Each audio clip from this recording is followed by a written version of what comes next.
to call this regular meeting to order on June 4th at 7 p.m. We're going to have the prayer led by Commissioner Lovett, and immediately afterwards, we're going to say the Pledge of Allegiance to the flag.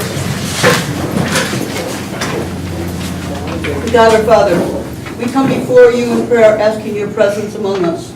Guide our deliberations, that we make decisions with care and thought. You are all good and wise. Keep all residents of our city, those present here, safe from all harm. Amen. Amen. Pledge allegiance to the flag of the United States of America and to the republic for which it stands, one nation, under God, indivisible, with liberty and justice for all. Roll call. Mayor Skatarczyk. Here. Commissioner Avery. Present. Commissioner Hendrick. Here. Commissioner Lovett. Here. Commissioner Melly. Here. Commissioner Simpson. Here. Commissioner Turner. Here. Acting City Manager Tillery. Here. Communications, we've got a invitation from the St. Clair County Board of Commissioners to host a meeting. And we've got a letter from resident Joe McCarthy about the fencing issue off of Parker Street. I move to accept and file the communications. Support. Motion and support, is there any discussion? Just a quick question. Do we need to try to use that on a date tonight while we're all here? So we can put it on the agenda. No, we can put it on the agenda tonight. When we get to the approval of the agenda, if you want to put that on there. Okay. Commissioner Hendrick? This is for the city attorney. We're going to ever discuss the release of the letter based on some of the, I know we talked about that. I think it should be something For the future meeting? for a future meeting and perhaps a closed session because of the nature of the Correct. content. Anything else? All in favor, say aye. Aye. Opposed? Accepted and filed. Moving on to the public comment portion of the meeting. Residents are invited to come to the podium. Please state your name and address and keep your comments to under 5 minutes. Us?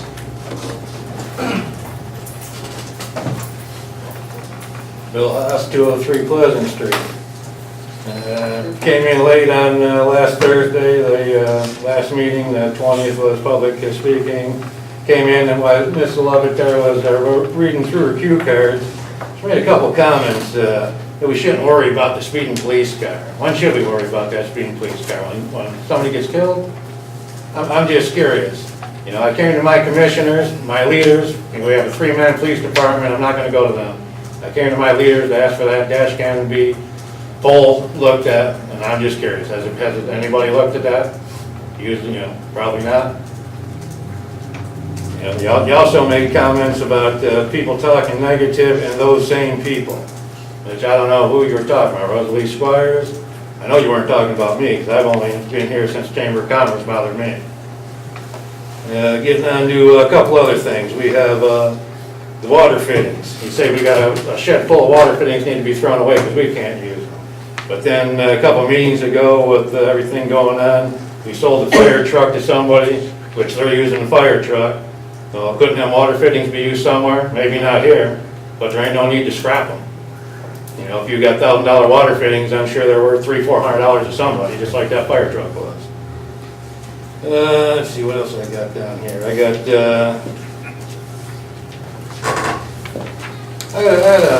got something. He's not here tonight, but Mr. Keith Jenkins, he went to Miss Mary Ellen McDonald there. Got some information from my sister's address. You know how much taxes were, this, that, and the other thing. I'm just curious if he came to Mary Ellen, why she? I understand. I talked to a newsman. He says taxpayers' right, he can go there. But if he went there, how come my sister's name's all over everything?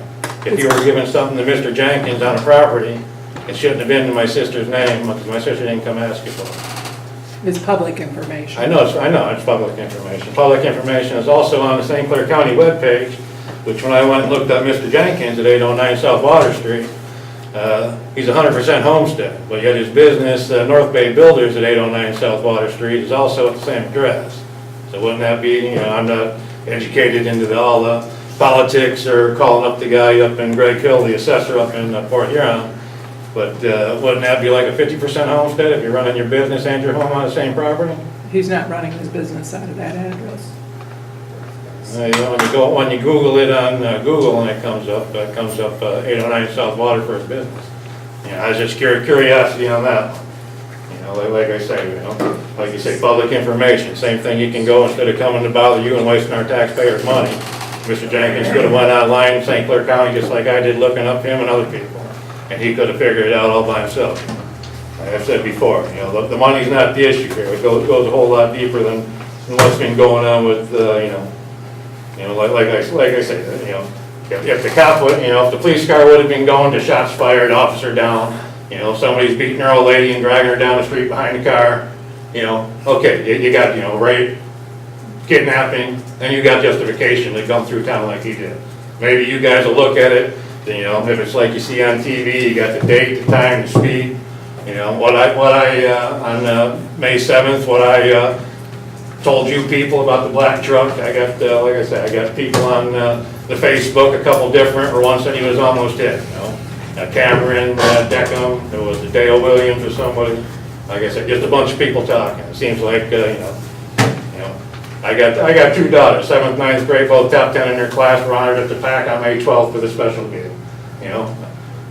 I don't want to have to bury my daughters because the Blues Brothers have got a problem. You know, like I said, if it's justified, I got no problem with it being justified. And then coming on another thing, everyone sees the news, the cop in Inkster that beat down the guy they dragged out of the car. All them people in Inkster now have 12, 13, 15 mils put on their taxes to pay for something. What kind of insurance coverage have we got for our police department?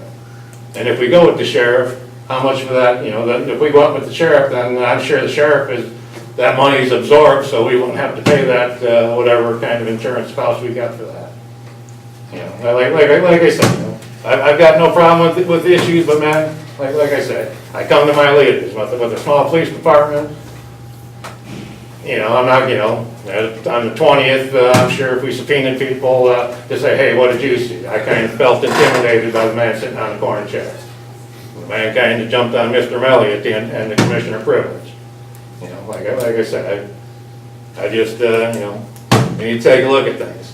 I asked for something, I came to my leaders, you know, and it's always like a chain of command, just to work. You go to your foreman, nothing gets done, you go above him to the leader. You know? But I don't know if it's that, you know, state police, AG, why my leaders didn't take care of business, and look, maybe you did look, I don't know.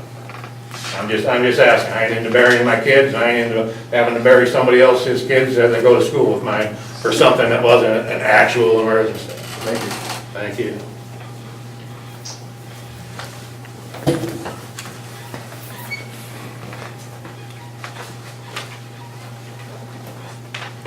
Rice Squires, 211, Michigan.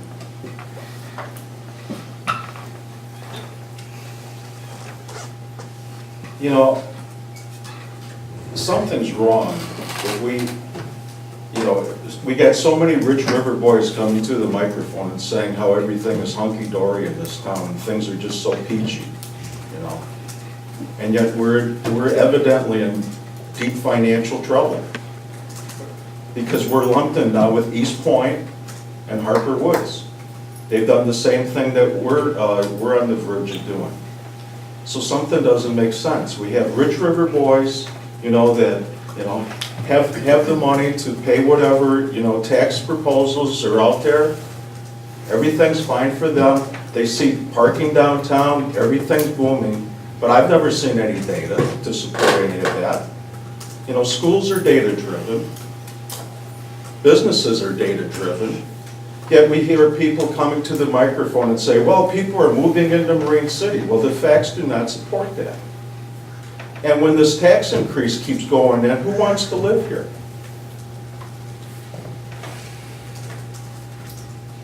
A lot of people that I've talked to feel that this, you know, tax grab is just another end around, another ploy for money for City Hall. and we're tired of it. You know, this is a financial albatross around our neck. You know, if people want to support that, let them go for it. But don't chain us to this city hall, city hall, city hall. We're meeting in this place. You know, the Guy Center was supposed to be temporary. How many years is this now? So our financial house is not in order. So the Rich River boys that keep popping up to this microphone and say, oh, you're being negative. Why? Because I don't think that, tax money should be spent on flowers. I think we haven't done everything to put our financial house in order, that now we're lumped in Marine City with, East Point in Macomb County and Harper Woods in Wayne County, that we're that desperate. We need to look at Tifa, because according to a lot of articles on the web, Tifas aren't, new ones cannot be created anymore, as far as I'm reading. New ones cannot be created, because the ones that already exist are such a financial drain on the towns. And it's strangling our budget. I believe that the time has come to abolish Tifa. Because, it's not doing the Kmart section of town any good. And, it reminds me of the old days, when Coleman Young was mayor of Detroit. Everything was downtown, downtown, downtown. And what happened to the neighborhoods? And if you look at around our neighborhoods, I'm not saying the housing is deteriorating, but, God forbid we find funds to fix our sidewalks or streets. But we got to have money for downtown, and we're propping up, people that could probably afford whatever they're putting money in downtown. So the Rich River boys that come to the microphone and saying that I'm being negative. No, I'm not being negative. I just don't like my taxes raised, and I don't think you're doing everything that you can to stave off this financial distress. And you need to start calling it financial distress, instead of saying, no, everything's cool, but we need a lot more money. Thank you very much.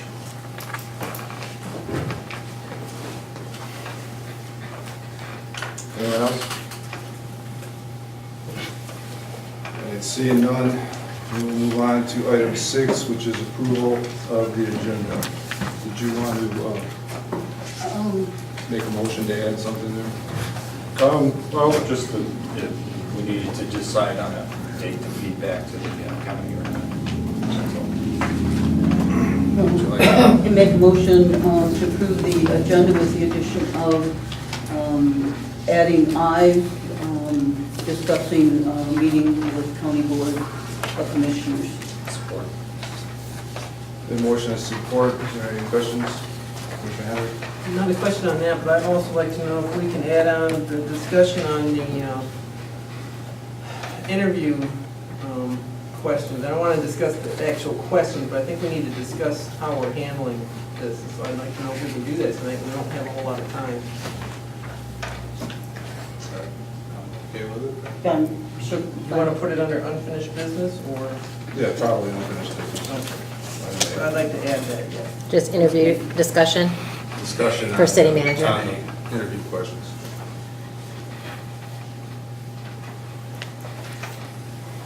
Okay, so we've got the agenda as amended with item 10A, discussion on the interview, and item 11I, picking a date to invite the county here to host a meeting. Did we get a second on that second motion? Did you support that?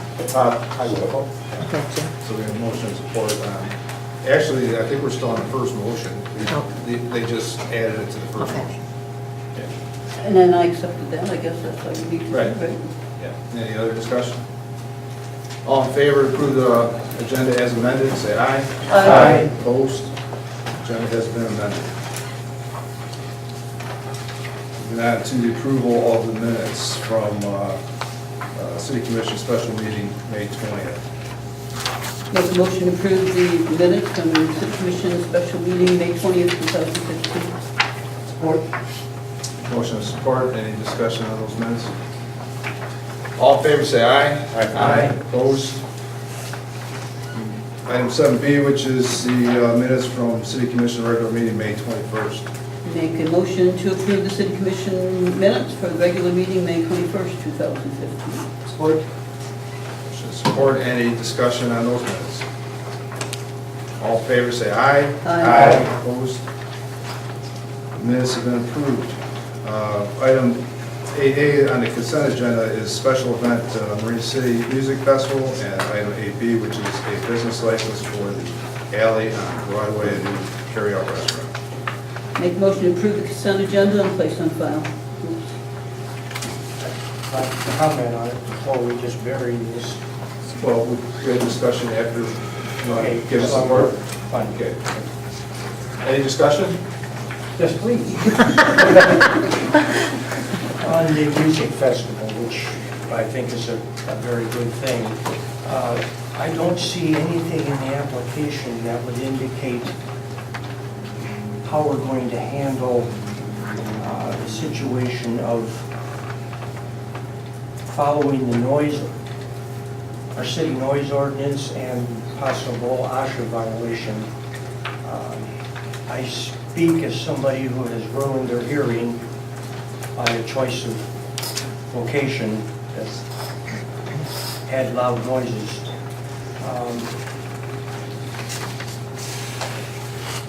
I went to one event last year, went into the tent, and turned right around and left. It was painful. I wasn't wearing my hearing aids at that point either, expecting that. So what I hope is that maybe some restraint will be shown on the loud. I can hear it from my house blocks away, which isn't really a problem because it's not that loud. But the point is, for people who are working down there, it's just, what? It's loud. One of the organizers will sit right next to you.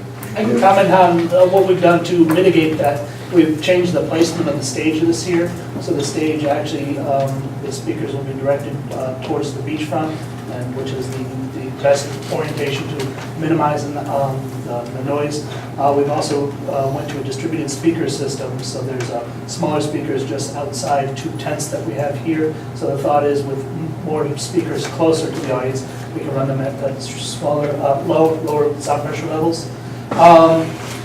To speak to the whole point of, it is still a rock concert. You still have some physics in that. We're putting it under a tent, which is the safest place we can put it, but that does certain things to physics and sound pressure levels, so I can't promise anything. 2 bands have their own engineers. I personally will be engineering the rest of the band, so we will do the best that we can with that. We always have, doing what I do for a living, I always try to protect my hearing as best as possible. But to an extent of that, a bit of that's out of our control. To address your OSHA concerns, no city staff is actively working it. It wouldn't be a physical OSHA situation. I believe I hear the spirit of what you're saying, though.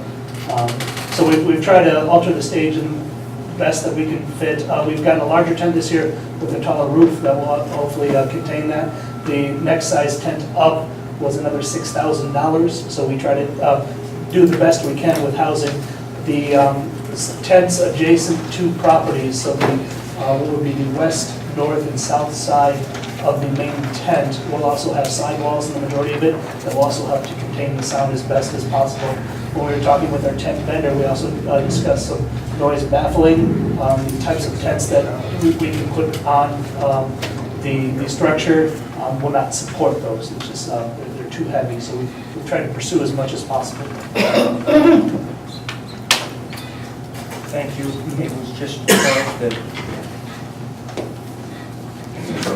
I just wanted to say thank you to Mr. Simpson and all those who have worked at the Music Festival on putting it's just going to be an awesome event. Headlining Jeff Boot and many of the other people. I don't know all of them, but I understand they're the great headliners, and it should be another great weekend for the city in general, especially with the changes that we've made. And also seeing another business come in.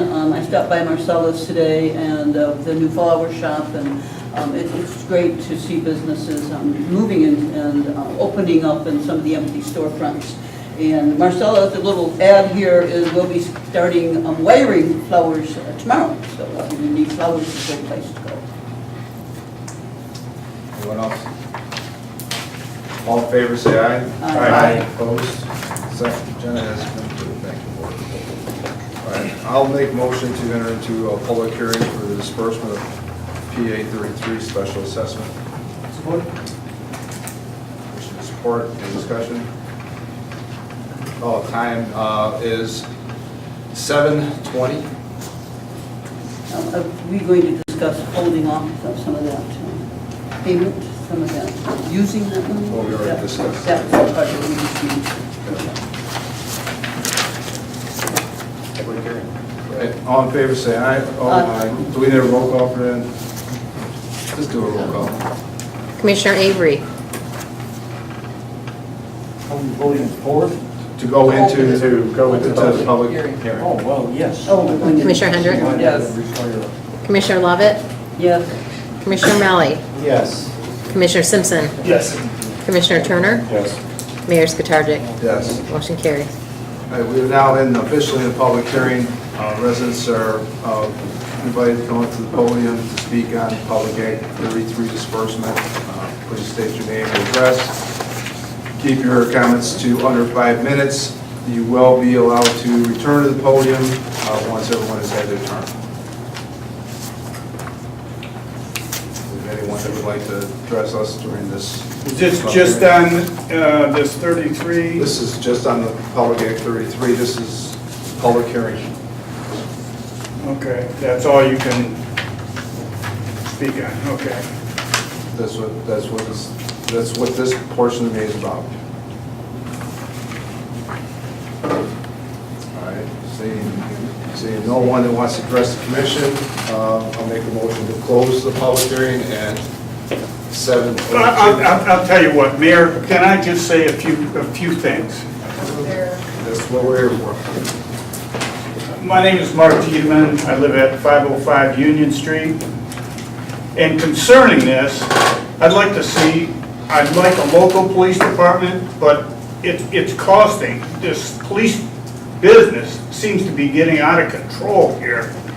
I mean, wouldn't you rather have we have the police that we now have?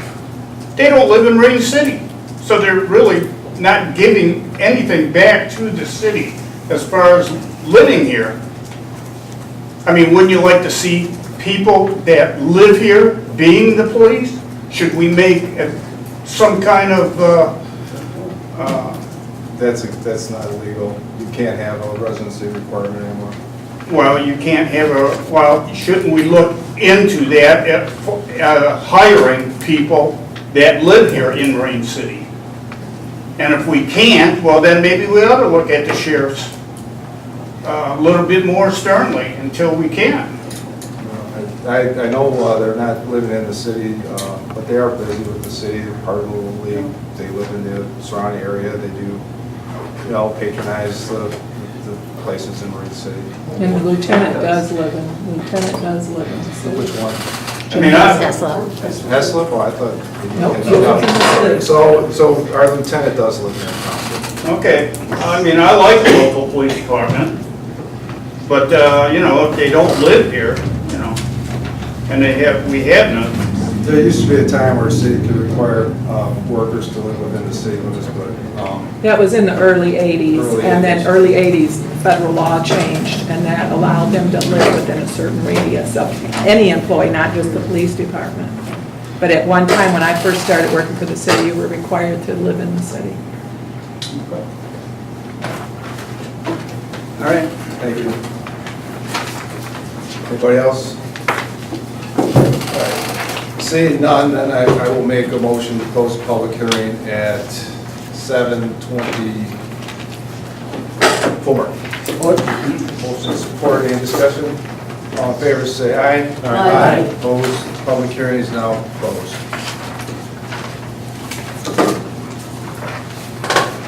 Moving on to item 10, unfinished business, the discussion on the interview questions. I know you've been working on the style interview questions, and I think we've all had a chance to see them. Did you have any specific questions? Well, I guess my concern is that we're allotting about an hour, and we've got 22 questions, and we're doing 2.5 minutes per question. And some of these are, I can just tell, a person's gonna wanna embellish a little bit, especially at an interview.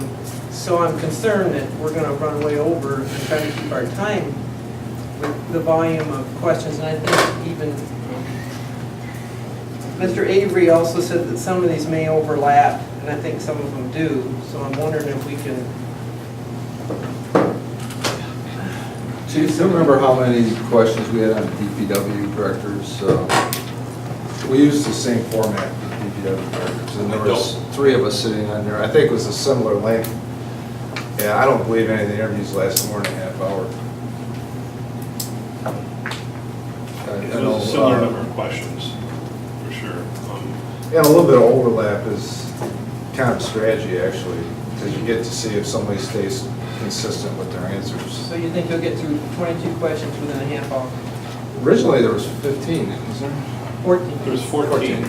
We got some input from some of the board members wanting some additional questions. So I added another 7. So each board member would have an equal number of questions to ask.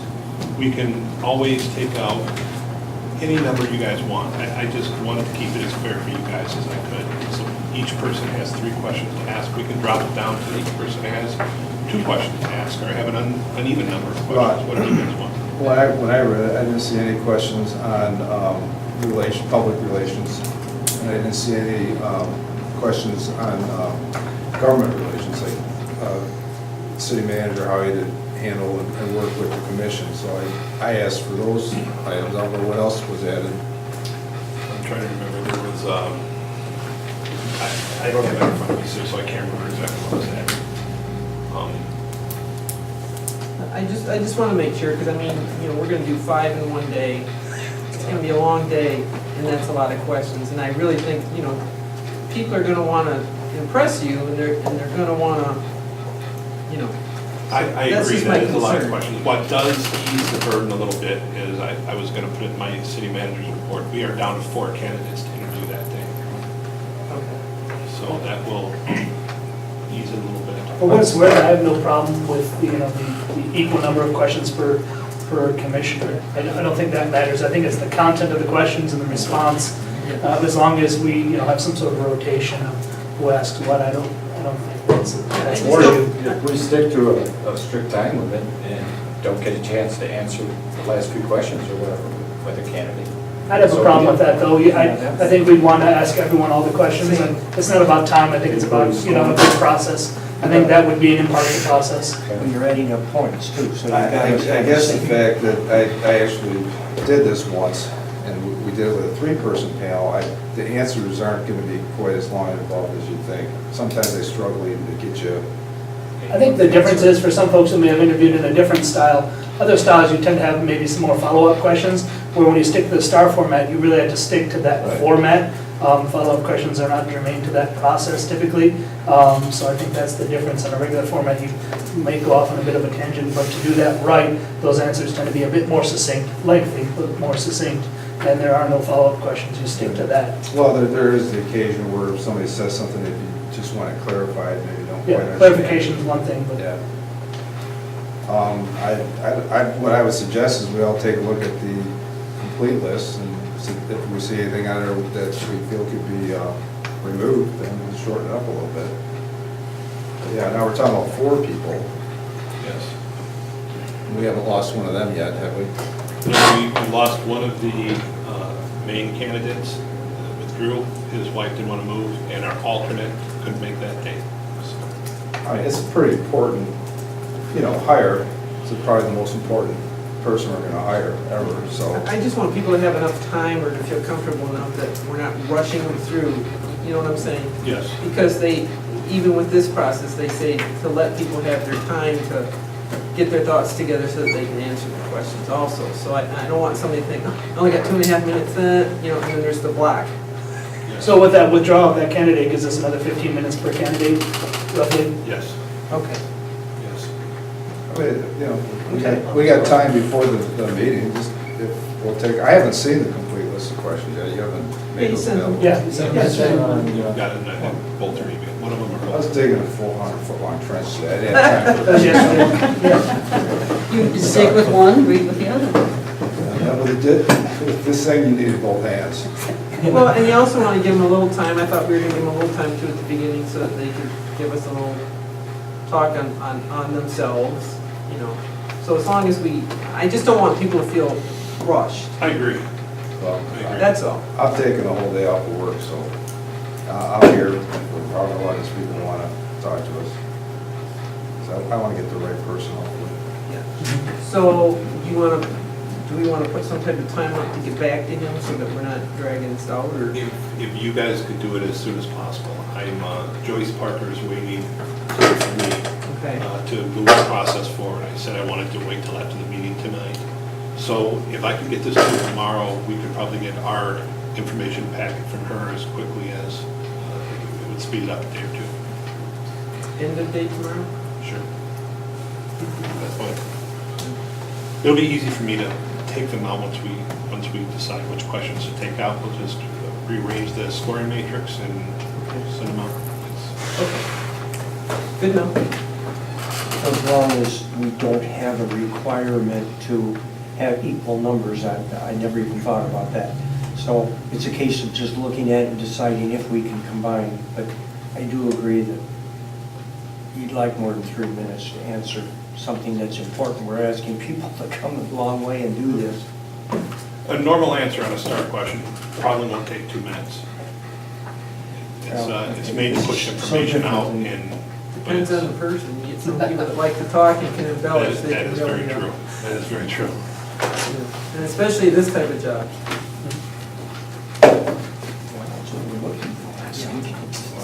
So we're all going to take a look at the questions and weed out any ones that we feel are unnecessary. Yeah, knowing that it goes into the night. By end of day. All right. On the interview questions as well, I've offered up myself as a guinea pig. If anybody wants to practice on the questions, I will make myself available whenever we can get together, whatever's good for you guys. If you haven't done this, it's a nice format and it moves along pretty quick.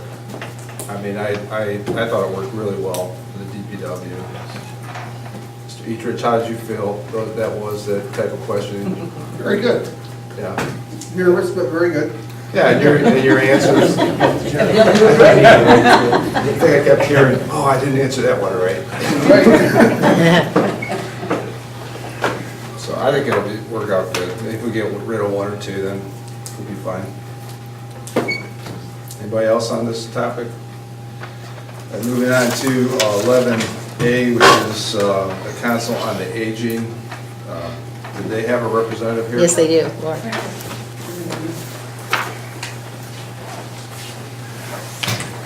Hi, good evening. Can you see me? I'm Lori Adair. I'm the center supervisor at the Washington Life Center Council on Aging. Thank you for having me here tonight. A little bit about myself. I've been with the council just under 3 years and the center supervisor for not quite a year yet. Previous to that position, I was a resource advocate, and that meant going out into the seniors' homes and going over our in-home services that are available to them. So I got to meet a lot of our seniors in St. Clair County, but specifically downriver, this area here.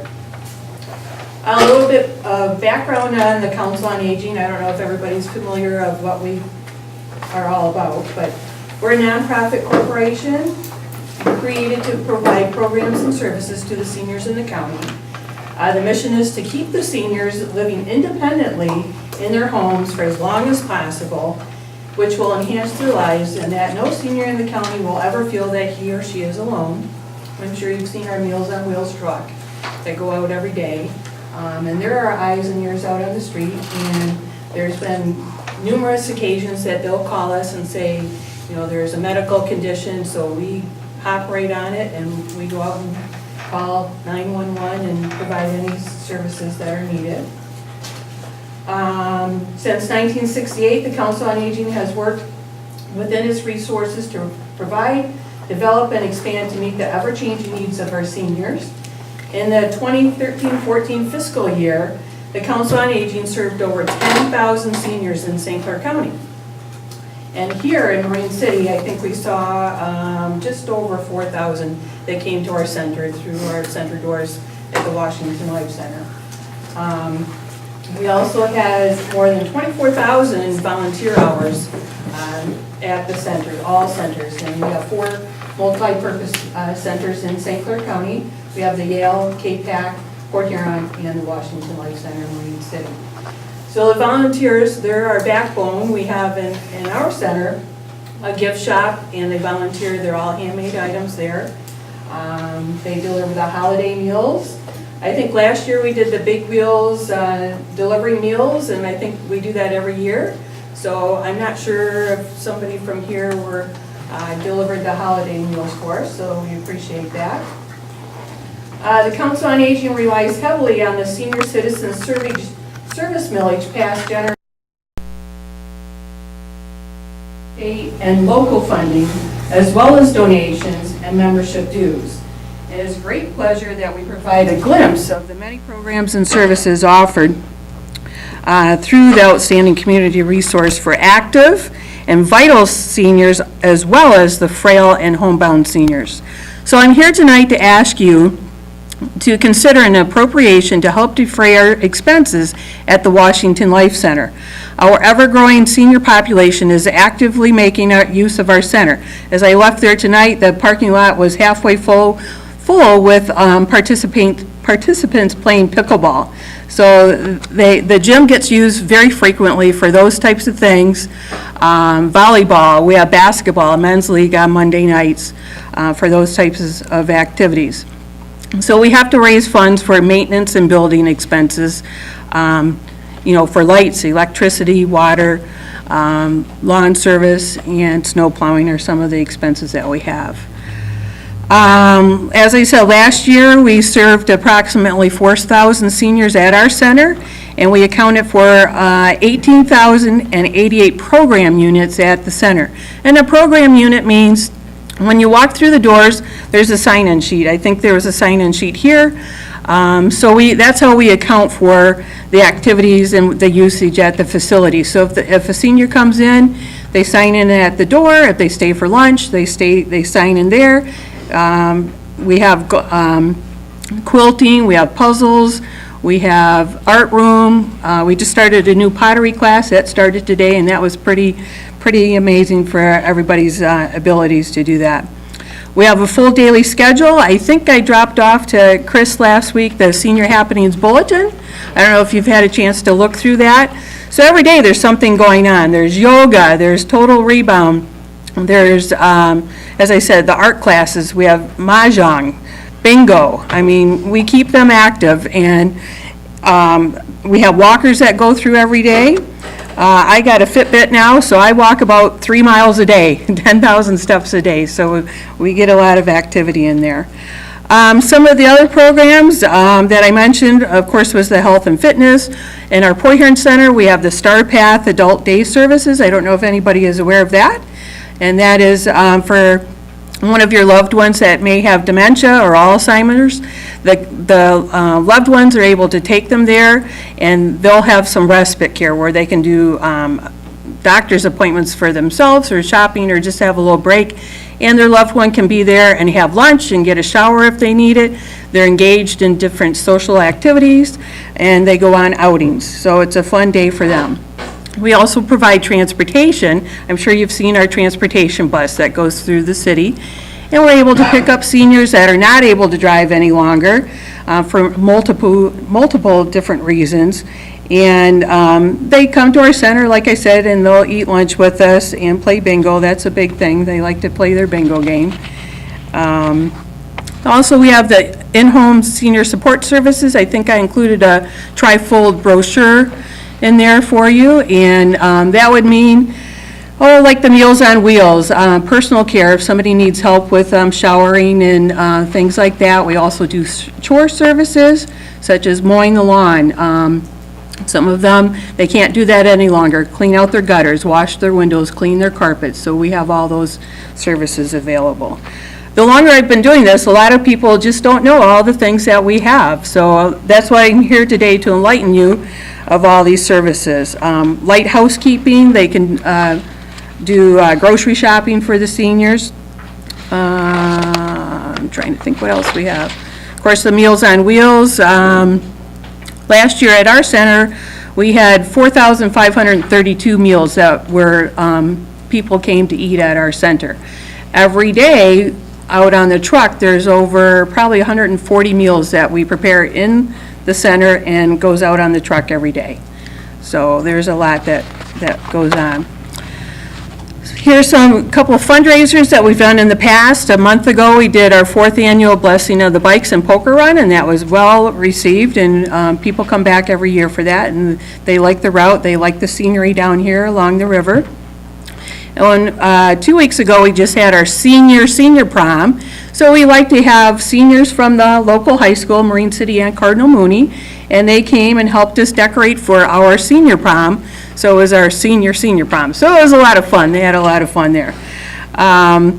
We have upcoming, I'm sure everybody's heard of Paint with a Twist. Well, we're going to have the Artist Lounge, and we're going to be painting a freighter. So we have Zumba classes, we have hula hoop classes, we have a Veterans Museum. Is anybody here a veteran? Thank you for your service. I think I gave Don a tour when you were here for your town hall meeting. So, yep, you're welcome to come anytime for that. I'm just thinking that's about all the programs we have. Anybody have any questions? I do. Yes. What, is there an age limit on who can use your services? In order to use what's called the in-home services, which is the Meals on Wheels, the personal care, transportation, it's 60 years and older and lives in St. Clair County. If you'd like to come and join as a member, there's no age restriction, 18 or older, but we're looking towards like the young baby boomers such as myself, and capture that group of people along with the different age ranges of the seniors. We have more frailer seniors that come in and they do Balance and Beyond classes, and that helps them be a little bit more stable at home. And your in-home services, is that volunteers doing that work? Nope, they're all employees of the Council on Aging, so we all have background checks, and they're very good at what they do, and they're very engaging with the seniors, and they get very comfortable and they feel safe in their home. That's all I had. Anybody else? Well, I guess I'll ask, what type of, or what amount of support are you looking for? I could throw out a dollar amount, but I mean, that's up to your budget. I know.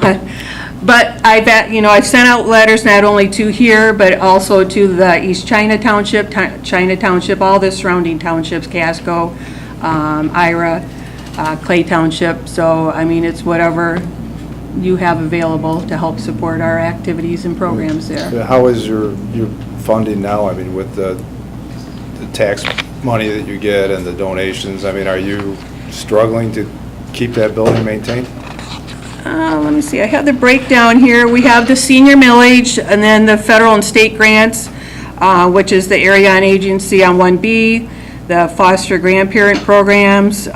We get some from Department of Human Services, and those agencies help us with the personal care units that we provide for that.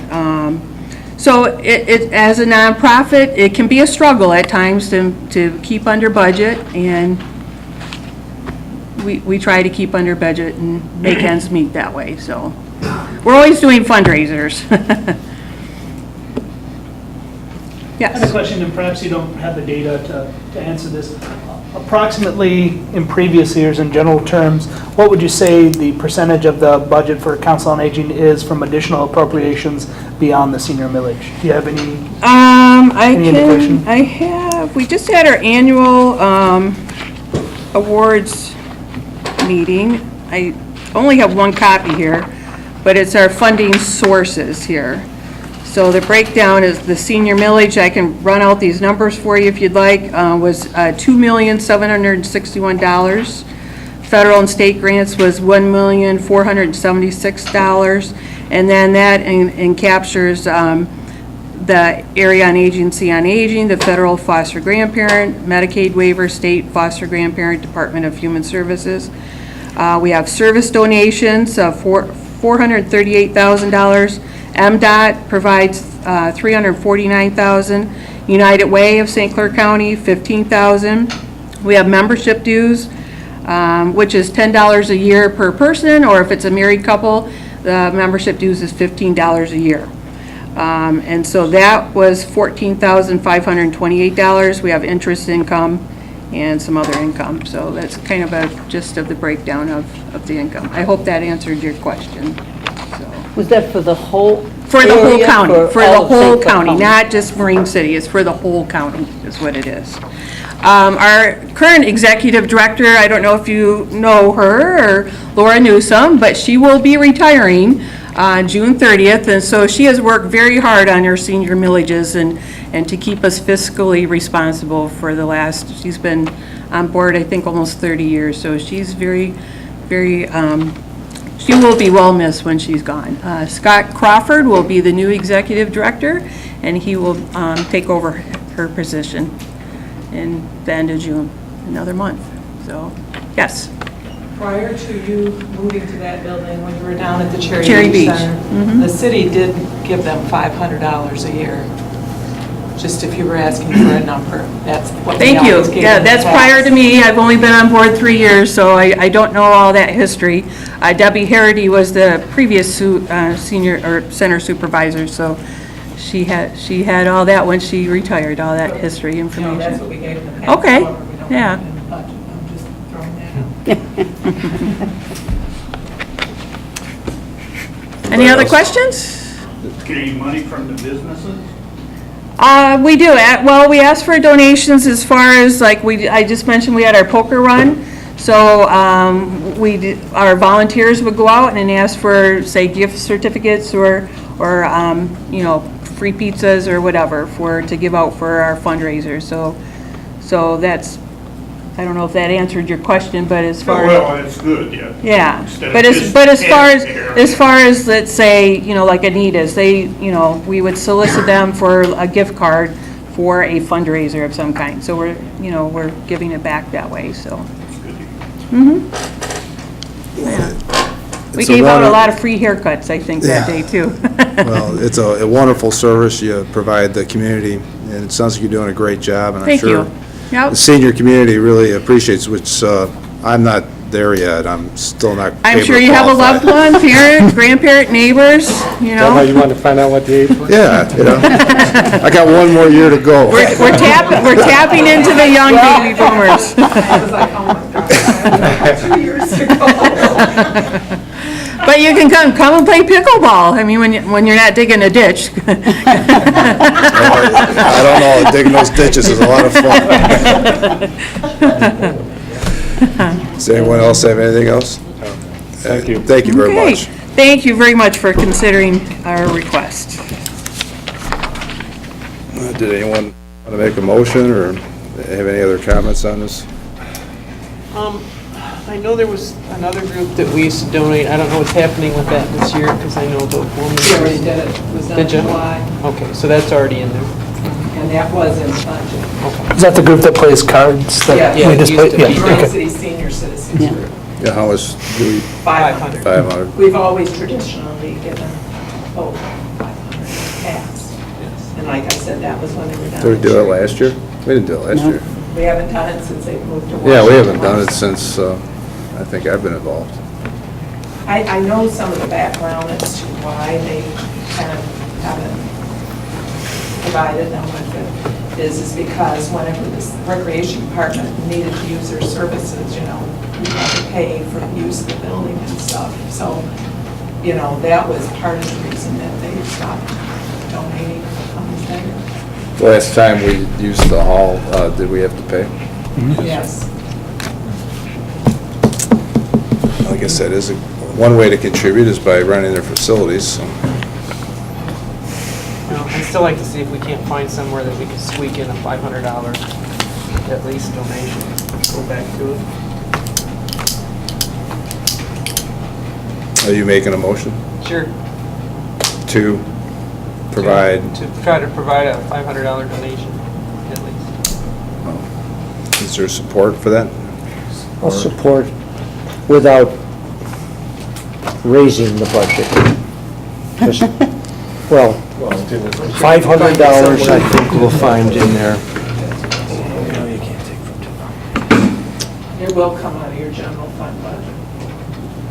It comes out of actually the recreation. Yeah, I mean, it's just that considering what we're going through right now, it is real awkward to be talking about spending more money when we're trying to get the budget together. Is there still anything left in our budget? In the commission budget. Well, $500 would probably take half of our budget. Well, it's a thought. I mean, it's going to do a lot less damage than other areas. So we have motion and support. Any other questions, comments? Yeah, well, that'll be up to a roll call vote, won't it? Yeah, well, I'm just giving my 2 cents. Commissioner Hendrick. Wait. I was going to make a comment. You said there was one less guy that's going to be for the interview, and didn't we allow $500? No, that's only. That's not in the budget anyways. Well, I thought, okay, it's amazing that, We gotta come up with money for that. Okay. Where that's going to come from, take advantage of it. okay, I just thought, all right, I'm sorry. Okay, so, Commissioner Hendrick. Yes. Commissioner Lovett. No. Commissioner Malley. Yes. Commissioner Simpson. Yes. Commissioner Turner. Yes. Mayor Skatarczyk. yes. Commissioner Avery. Yes. Motion carried.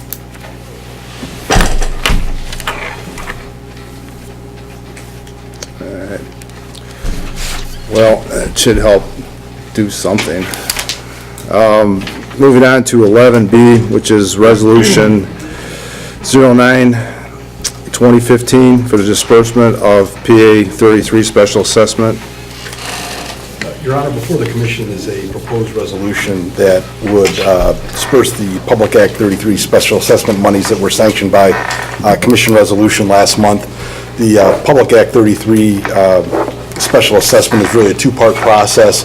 The commission is intimately familiar with the first aspect of that, which is the declaration of the district and the estimation of the budget.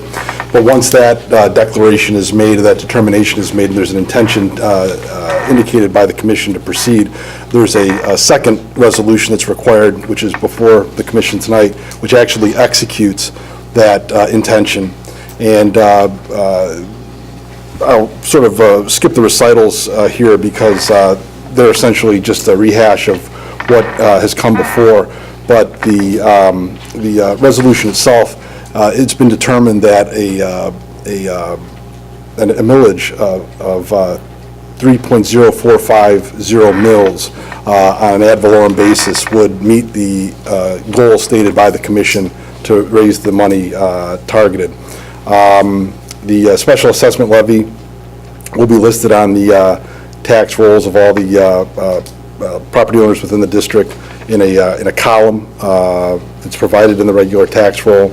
And the resolution also indicates that the entirety of the assessment will be put on the December tax bill. Winter. Winter tax bill. Winter. And I did check, I checked with Chesterfield Township because they have a PA 33. I talked to them this afternoon. It is ad valorem real and IFT real that you can apply that millage to, and the IFT is at 50%.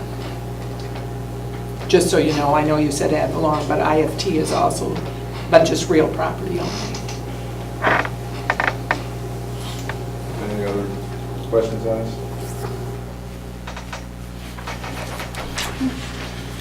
Commissioner Lovett? I'll make a motion to approve the resolution number 009-2015 to spread and distribute a special assessment levy of 3.045 mils on the special assessment district to defray the costs necessary to continue maintenance of police and fire protection. And to be placed on the winter bill. Pardon? You need to clarify that. Yeah, ad valorem on the winter tax bill. Support. So we have motion and support. Discussion? Seeing none, roll call vote, please. Commissioner Lovett? Yes. Commissioner Melly? No. Commissioner Simpson? Yes. Commissioner Turner? Yes. Mayor Skatarczyk? Yes. Commissioner Avery? Yes. Commissioner Hendrick? No. Motion carries. Thank you, Board. Moving on to item 11C, which is Recreation Department fee schedule. Make a motion to amend the fee schedule for the recreation programs as stated on their description. Support. We have motion, support. Is there anything on this fee schedule that stands out or that we should know about? This is to add, when we spoke in budget talks, it was to add a non-resident fees to some of these.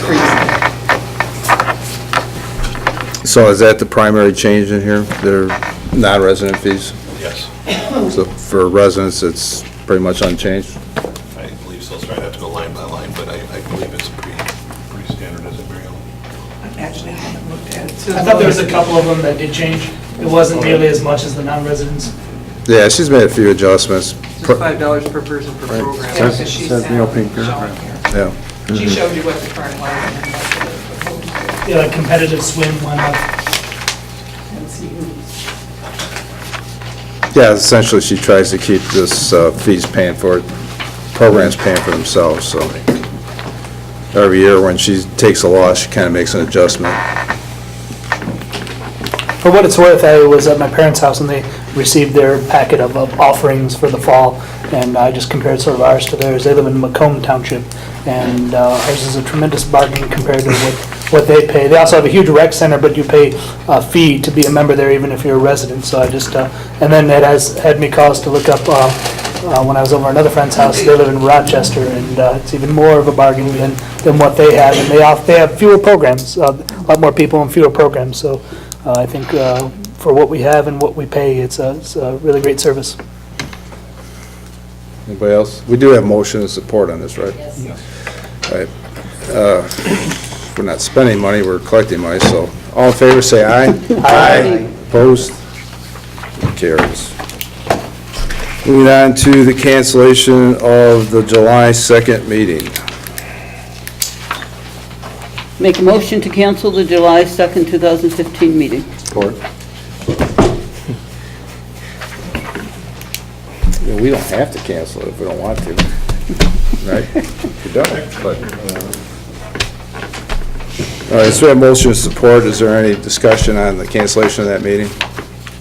All in favor, say aye. Aye. Opposed? We get a break on July 2nd. On to the St. Clair County Sheriff's Department bid specifications. As we discussed at the last meeting, I put together a bid specification, trying to come up with something that would be apples to apples. So I touched on all those items there, and I brought it here now for discussion and hopefully approval of the board to take this to the county.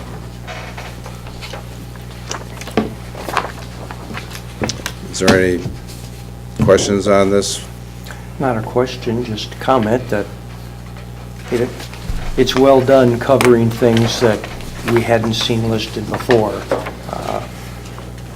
Your experience at bidding shows, but this should really help in hopefully putting this situation to bed for a while. Well, the one thing I did do is leave the onus of maintaining that building on the city, which is actually part of the police budget right now, is it not? Just trying to make that a little more attractive to the county, thinking that maybe they'd want to have a mini station on this end of the county or something like that. Maybe it would, because I would like to see that, benefit continue for the local residents here. I also feel it's nice that, it allows them to operate other business out of there if they felt necessary, as long as police took priority. I thought that was being fair, and provide something them bringing to the table. I also appreciate the fact that you request their personal attendance at a meeting to discuss that. I think that's a nice component of this, being that there's so much potential gravity on this situation. I think that's a great component of that. Commissioner Hendrick? I was just trying to compare things, so I was looking at what Algonac does, and I know they do 30 hours versus 36. I guess the only option here that I'm still concerned on is item 4. And I know that I keep getting told this, but this was one of the items that came up when the former mayor was here, and that's why the sheriff came down here, because if you read their website, that detective service is already included in the costs that we already pay Right. in our taxes today. So I'm concerned, I mean, I know that would be a separate cost, so that's something to consider. Well, I took that in consideration when I wrote that. I am thinking if it's already included, then it's not a problem. It's already included. And it shouldn't If it affect isn't the bid number. included, then they would have to include it. So, I thought the intention behind this document too was not how we could change it, but is to be as close of a comparison to what we currently have now, which, correct, because Algonac, Algonac and Fort Grash and Ira Township, they are doing less police coverage than what this commission voted into the next budget, so. so I think we start looking at removing things or altering things that gets us away from that goal. I'm not altering things. Okay. What I'm trying to point out is that currently, the taxes that you pay cover, like the drug task force and any detective work that they already provide us. That's what I'm trying to tell you. Right.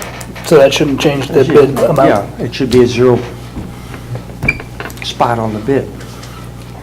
That's my only point, that's all. Well, It's just you know, pointed out. I write a lot of proposals and contracts, and you just try to make sure you cover all the bases, Yeah. because even if it is already being paid for, you don't want to leave something out that come back and bite you later. And That's fine. did you get an opportunity to take a look at this? I did, Your Honor, and if I could, I want to underscore one remark you made in your prefatory comments, and that is that this bid solicitation seeks to make an apples-to-apples comparison to what we have. And I want to make sure that, and this is upon a discussion I had with the city's labor council, Mr. Francis, because we currently have a police union, I believe we're in negotiations with the union right now, this can only be done for information gathering. This isn't something that if we hear what Sheriff Donlin likes to, proposes that we're going to act on that, the commission's not able to do that. That would have to be the subject of collective bargaining with the union. So this is merely to derive or to generate information by which we can compare what the sheriff's service would be versus the service that the city provides currently. Okay, so what you're saying is it would be up to our union employees in the police department whether or not we could actually move forward with this? Correct. The union would have to consent. That'd have to be a part of the collective bargaining agreement that the city has the right to go outside and contract with third parties to provide the service. Isn't that basically what Algonac did? Similar? Yes. Well, Algonac didn't have it actually, but the union consented because it was a net gain for the officers in Algonac to join the county sheriff's department. So they waived that requirement. Well, and the fact that I put that provision in that our existing officers would have to be hired by the county.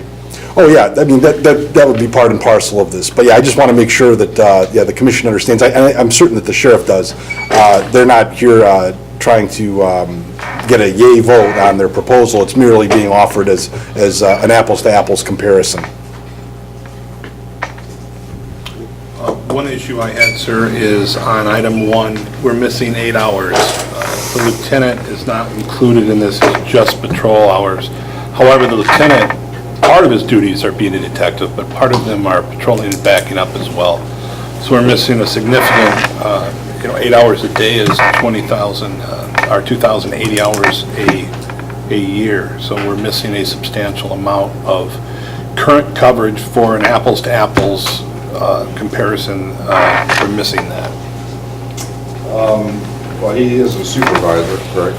He is. And the county provides supervision for their deputies. That's what I was thinking of. He is a supervisor, and that's part of his duties, but we're missing that patrol backup, taking calls function that he provides as well. That, that was a concern to me, but that's something, one of the things I think we could break down in a public meeting, or presentation, to see how that works. Because the function of all that would be different with Yes. the county sheriff. Yes. And it depend, and if they did just accept our request to keep that police station open, that'd have to be manned by somebody, so, I don't know. It's all good stuff that we could ask them. I left that out. I knew that was one of Chief's concerns. I left it out just because I don't know how the dynamics is going to work if we were to contract with the sheriff's department. I have they do have to provide supervision for their deputies, so I know you would put that in there for apples to apples. I would. We've got a sergeant here as well, and although he is a supervisor, the hours that he patrols are still viable hours to the city. So Our lieutenant is in name only. His actual pay grade is a sergeant. Sergeant, yes. Is that correct? Yes. Commissioner Avery? This may be a little unusual for a contract format, or a bid, but could an asterisk or a footnote be put on item 1 and then indicate that we currently are providing this additional service, and if it would be covered by other supervisory things, that's fine, but we're asking for that many hours of patrol, but we also have this person available. There again, if there's a police situation where backup's required, I think the county would provide the backup. When they get here. I mean, that's, They're in the area. yeah. Exactly. Well, if you go down the line there, I did put in provisions that they shall provide adequate staff to secure crime scenes, accident scenes, this type of thing. The dynamics are going to be a little bit different. To actually get an apples to apples is... Not possible. It's not possible, I don't believe, because it's just going to be a different operation. But I tried to get as close as I thought I could get and remain fair to our existing police department as far as comparison goes. And if anything ever happened to engage their services, we would have to, it wouldn't be just based off of this bed spec. We would have a lot of negotiation, and we would have ample time to, address those concerns as well.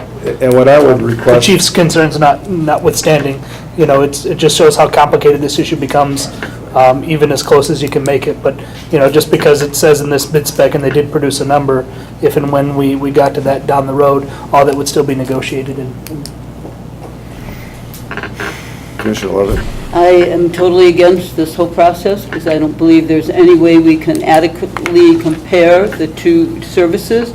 I look at Ira Township, which has just disbanded their working relationship with the Sheriff's Department and have gone with Clay Township Police Department. That was in the recent article in the Times-Herald. It's just there's so many ways that that comparison, once you have given away, in a sense, so much of what you have, it becomes more difficult to get that back. I think we have an excellent police force. Someone made the comment that crime is down, and that is due to, a police force that enforces that. You have officers that are here in our community ready to assist, versus having to call someone in from outside the community, which is a bigger distance. And so those are my thoughts. I don't disagree with your concerns at all, but this is not, all this is doing is requesting a proposal. The actual I understand. commitment is now, I didn't even know this, but now is pretty much up to our existing employees in the police department, as well as the commission here. So what we have heard on a repeated basis is that, you know, if we would just bring the county in, everything would be okay. And it's hard to dismiss those type of attitudes if you don't ever get a proposal. And I think if we just continue to hold the line and say, well, if it's not going to save us any money, don't get a proposal, it's just going to be an ongoing issue that I don't want to keep fighting. Commissioner Avery. This is just restating that, but the point is, doing this, I hope, will help get the monkey off our back, that we are trying to resist looking at the way to give the best cost-effective police protection for Marine City. And once you get the numbers out there with the best job of doing the apples to apples, then we'll have to hope that people will logically look at it and say, okay. Commissioner Simpson. Yeah, along the same lines, I firmly believe that our police department is what we want to stick with, but time and time again, all we hear about is the police department and get a number.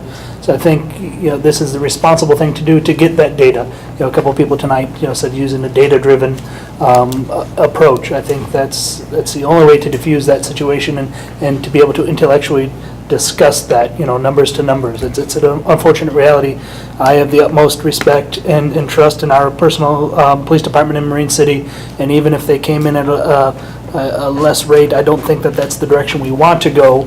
I feel there's so many more benefits that they offer, well beyond what the Sheriff's Department could offer, but I think this is a right approach just to get this number for talking purposes, just because so many of our citizens have been asking for that for years. So I think that's the responsible thing to do.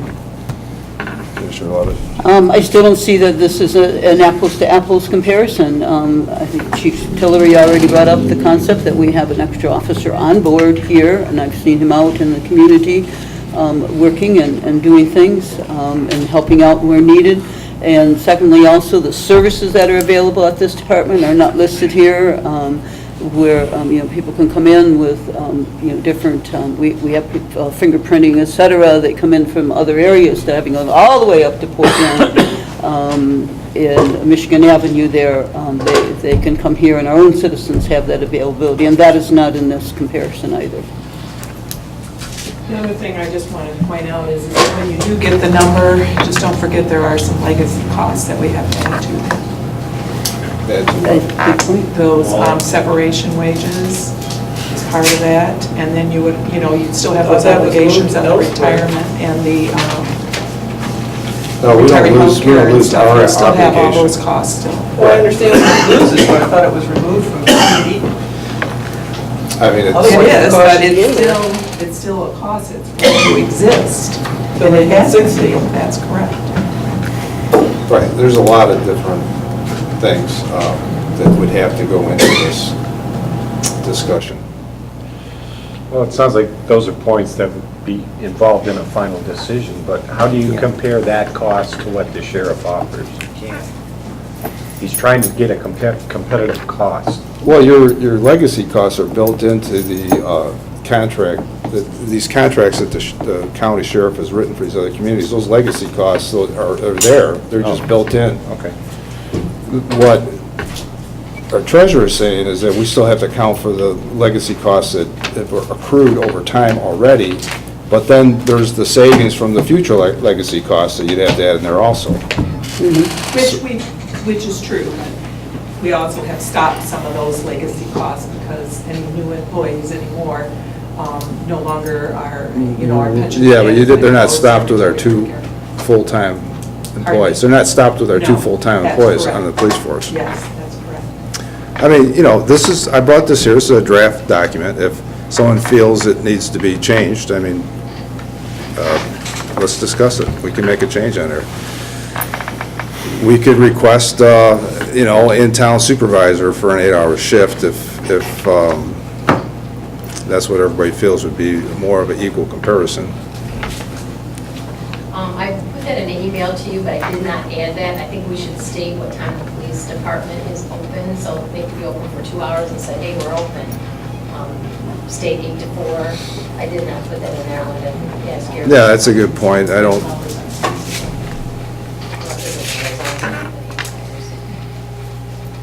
yeah, that's true. So we do need to put hours of operation in. Okay.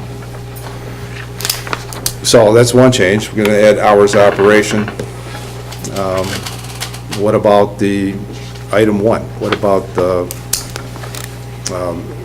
onboard supervisor for 8-hour shift? Is that, Chief Tilley said that's what's required for apples to apples. Commissioner Lovett says that's what's required.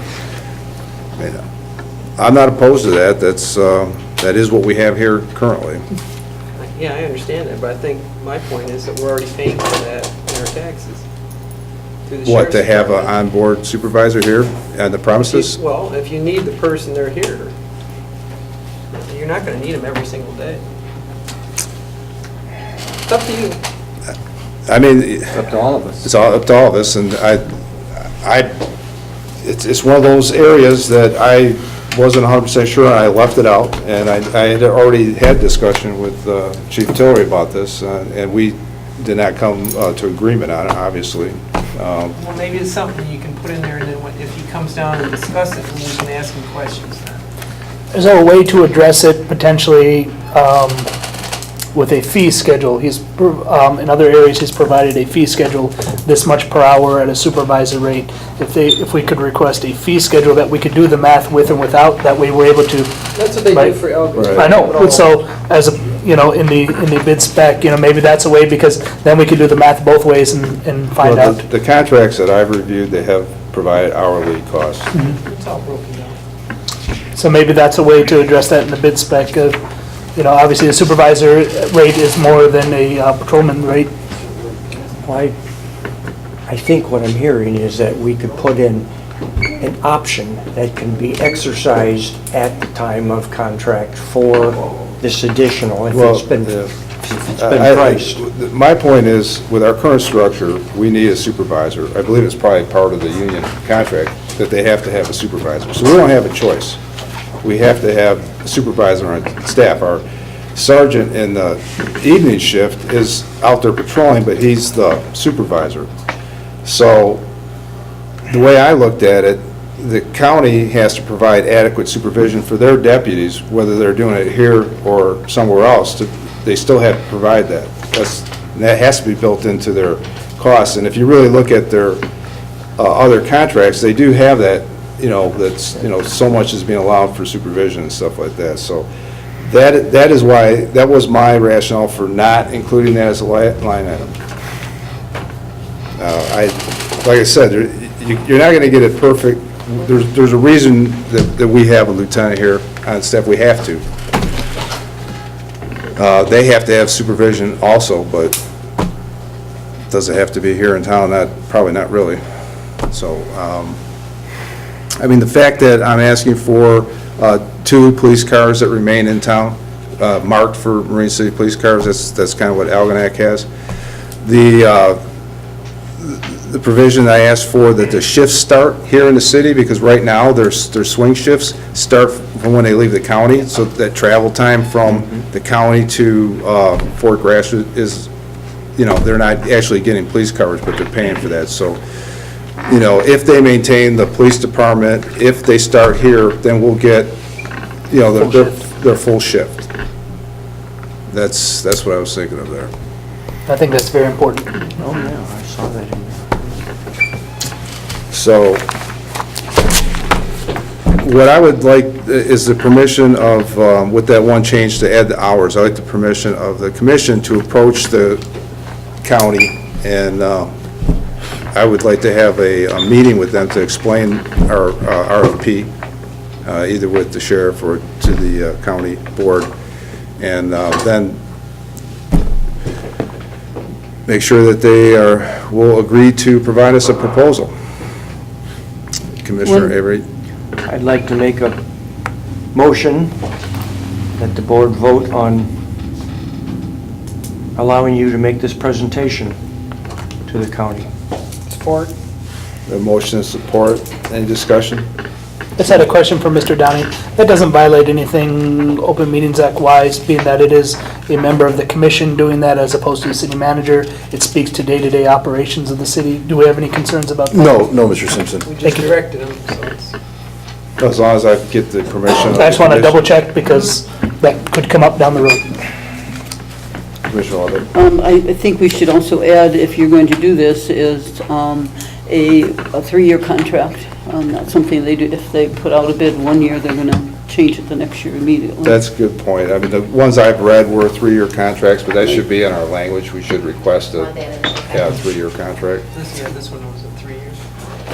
And they'll show you the costs for each year, because there's a built-in increase every year on the contracts I've looked at. Mr. Mayor, you would get a better rate. If you just said you just want one bid for 1 year, they're going to make sure they're going to cover themselves in case if they screwed up on anything. So you definitely will get a better bid if you make a 3-year commitment. So that would be absolutely. Well, if you're going to make this change, it's going to be long-term, because we're not going to be able to put our police department back together anytime soon. Right. And then too, we would be using our same men, so it's not like we're getting a whole new police department. So That'd be up to those individuals. no, that would be, I thought, Up to them. I mean, to the police officers on staff now, whether they want to go with the sheriff's department or not. Because I understand there was one gentleman that did not go to the sheriff's department. He opted out, but in Algonac, but the other ones all fell. And the same officers still are patrolling. That's what I'm down saying there is, in Algonac, the original. that we're not getting all new men, is There's what I'm actually saying. quite a lot of movement down there. Some of them left, some new ones came in. Only one original left. Oh, okay. Are they union? Yes, and one thing I'm not aware of, I don't know anything about the nature of our negotiations with our police union, but I know one of the things that was helpful to the Algonac and St. Clair County agreement was that the city of Algonac police officers were members of the same union that the St. Clair County Sheriff's Department belonged to.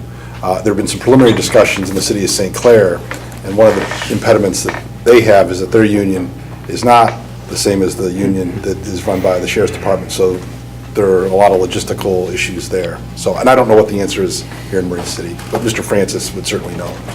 Would you know the answer to that?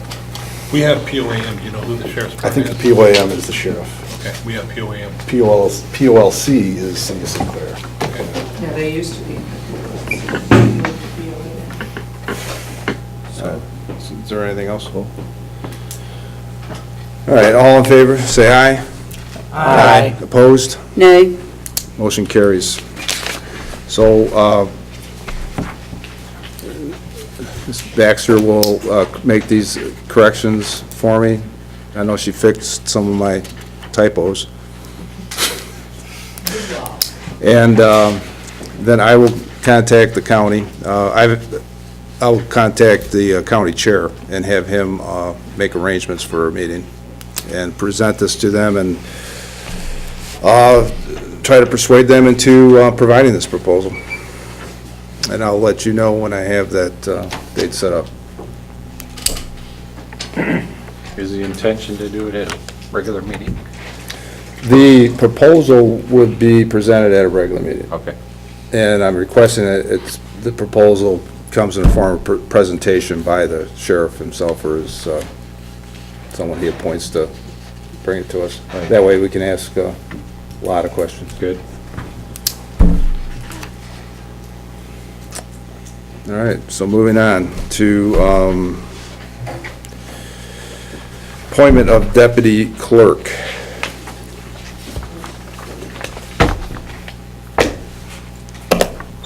So, since you are the clerk, I'm going to put this ball in your court.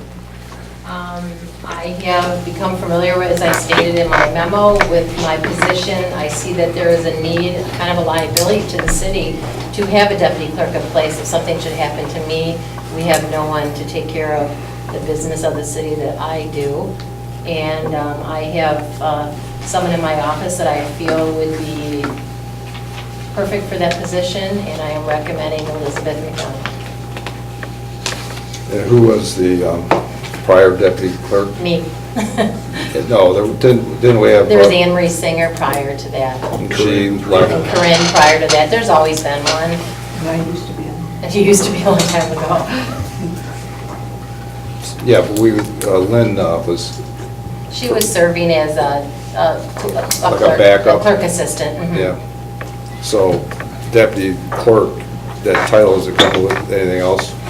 Right, it just gives her the right to, the authority to be able to do, to swear in people, to sign documents in my absence, that type of thing, attend meetings. There's going to be no financial change at all, there's going to be no additional days. She's going to still work 2 days a week in the clerk's department, and it's just a designation to help us all out. Commissioner Hendrick? I know our prior city manager did some things, that we didn't follow our process. Was this job posted and handled like it says in our procedures, even if it is from within? It was the job is that she came into the office as a water clerk. No, was this position? This position was not posted. Okay, because the process says that its description goes to him, and I'm sure we must have a description for that. We do. But then it's supposed to be, even if it comes from within, it's supposed to be posted, and we're supposed to go through the process? At least that's what I read through our Well, in this procedure. specific one, the only reason we're here is because it specifically says the board has to. Prove that she gets I understand that. But our charter would supersede anything that would be in the procedure. It says right there, if I'm understanding that correctly, 3.17 of the charter. Yes, it says the clerk can designate their own deputies and it's approved by the board, so. it That's didn't go through fine, the but our process, it doesn't procedures matter. state that if we create an opening or we create a position, that we should post a position, go through the motions for putting a person in that position. I went through the procedure last night just to see what it said in there. I would make the argument that it's not a new position, since her duties haven't changed, just her responsibilities, and her pay hasn't changed. But if you read the procedures, It's not a that new falls into position. that category. Yes, it does. It's a reappointment. I had Lynn Zaworski was in that position, she just didn't have the designation of deputy clerk. She found that it was a job that didn't really suit her, she wanted to devote more time to recreation. So there's no creative anything here, we're just transitioning her to that position. Well, if you read, it talks about transitioning, repositioning, and gives you all the words. Well, this And- maybe should have been brought up when we hired her onto the water clerk then instead of now. Well, because that was hired before we knew about it. Mr. Gaber did that without posting and going through the motions, and we all found out about that later, okay? And so I'm trying to avoid that we make any more errors with our process, and we do this process. Now, the other thing is, I had a contact from somebody in the community. Has the person already been sworn in? That person, well, I did swear in, I did not know about this. Oh, okay. We held off, she's not doing anything officially. Okay. Actually, after I did swear her in, I said, you know what, on that same day, I said, you know what, I kind of remember Diana bringing me in front of the board, which was in 2013.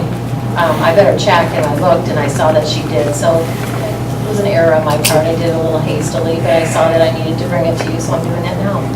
So my only concern is that we follow our process and that doesn't cause us any grief with any other people within either the community or workers that could have been eligible, because it says everybody has to at least be made aware, and regardless of whether you finally post, it's all in the process. And I double checked it just to read through it, and it was pretty clear. So I'm trying to figure out, should we follow that process? Well, they made an error on me then, because they didn't interview for my position either. They did several internal interviews. They didn't post anything. When I came over to the city offices from the police department, they interviewed me in the office, and it was never posted, and Well, I I understand was that, hired but as I'm city trying to clerk. avoid past I'm practices just so that saying, we... we've done it, not just for this time. I would indicate, Commissioner Hendrick, in response to your question, I'm unfamiliar with the procedure you speak of. I'd have to acquaint myself with that. But I am familiar with the charter provision that was expressed in Ms. Baxter's memo, and it would be my position, notwithstanding the fact that I haven't scrubbed these provisions you're speaking of, that the charter would trump the particulars of an administrative policy. And because the charter indicates that the clerk may so designate, the process here is simply the advising consent of the commission to approve the designation of the clerk. So I think it is appropriately before the commission this evening. I guess I don't have a problem. I'm just trying to say then that, our procedures are in conflict with that, so. I would say that, I would look at it a different way, that the procedures don't apply where the charter speaks to this particular issue.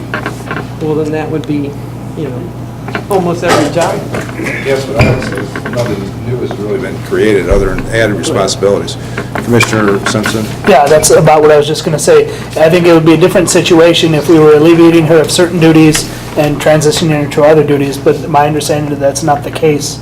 And as I indicated earlier, as Mr. Downey just said, the indication of the charter, we're just, giving permission to follow our own charter, which is what we should be doing. And I also think we, have some due diligence there to provide legal authority for someone in that office. Heaven forbid something should happen to Ms. Baxter, the day of an election or just prior to, we need some sort of continuance in the city in all staff positions. So being that there are certain things that only a clerk can do, I would argue that this is the responsible thing to do beyond what's listed in that memo. I'm not arguing that we don't need one. I'm just arguing about the process. Commissioner Avery? Just along the same line, it appears that this move is cost neutral and doesn't change any job function. If we followed any other procedure, there's a chance that if you move people around, then suddenly we don't have the same neutrality in the sense of job functions. I think the key thing is the charter says that our clerk can appoint a deputy clerk. It doesn't say anything about she has to post it, she has to make a public notice, it just says she can appoint a deputy clerk. I think that's the key point that we're missing here. It's just, what I hadn't said is, it is adding the authority to handle the clerk job on the absence of the clerk. Commissioner Levitt? Yes, I make a motion that we approve the designation of Elizabeth McDonald as deputy clerk for the city of Marine City. Strongly support. The motion is support. Commissioner Henry? One other thing, what's the current hourly rate? She is at $14.50 an hour. Okay, so what happened since our sheet for employees says that job's only at 14? No, there's a set between, there's a minimum and a maximum on that. There's a minimum and a maximum. Actually, our total overhead went down. We were paying Lynn Zarowski substantially more for that, so we're not even paying as much. Okay, just asking a question. I think Lynn was making at least $1 more an hour, so we're saving money. Oh, she still works for us, right? Well, in my department. Yeah, your department's saving money, but not direct department. I think direct department went up. Anyone else? Just trying to keep it real, Is there any other comments? All in favor, say aye. Aye. Opposed? Aye.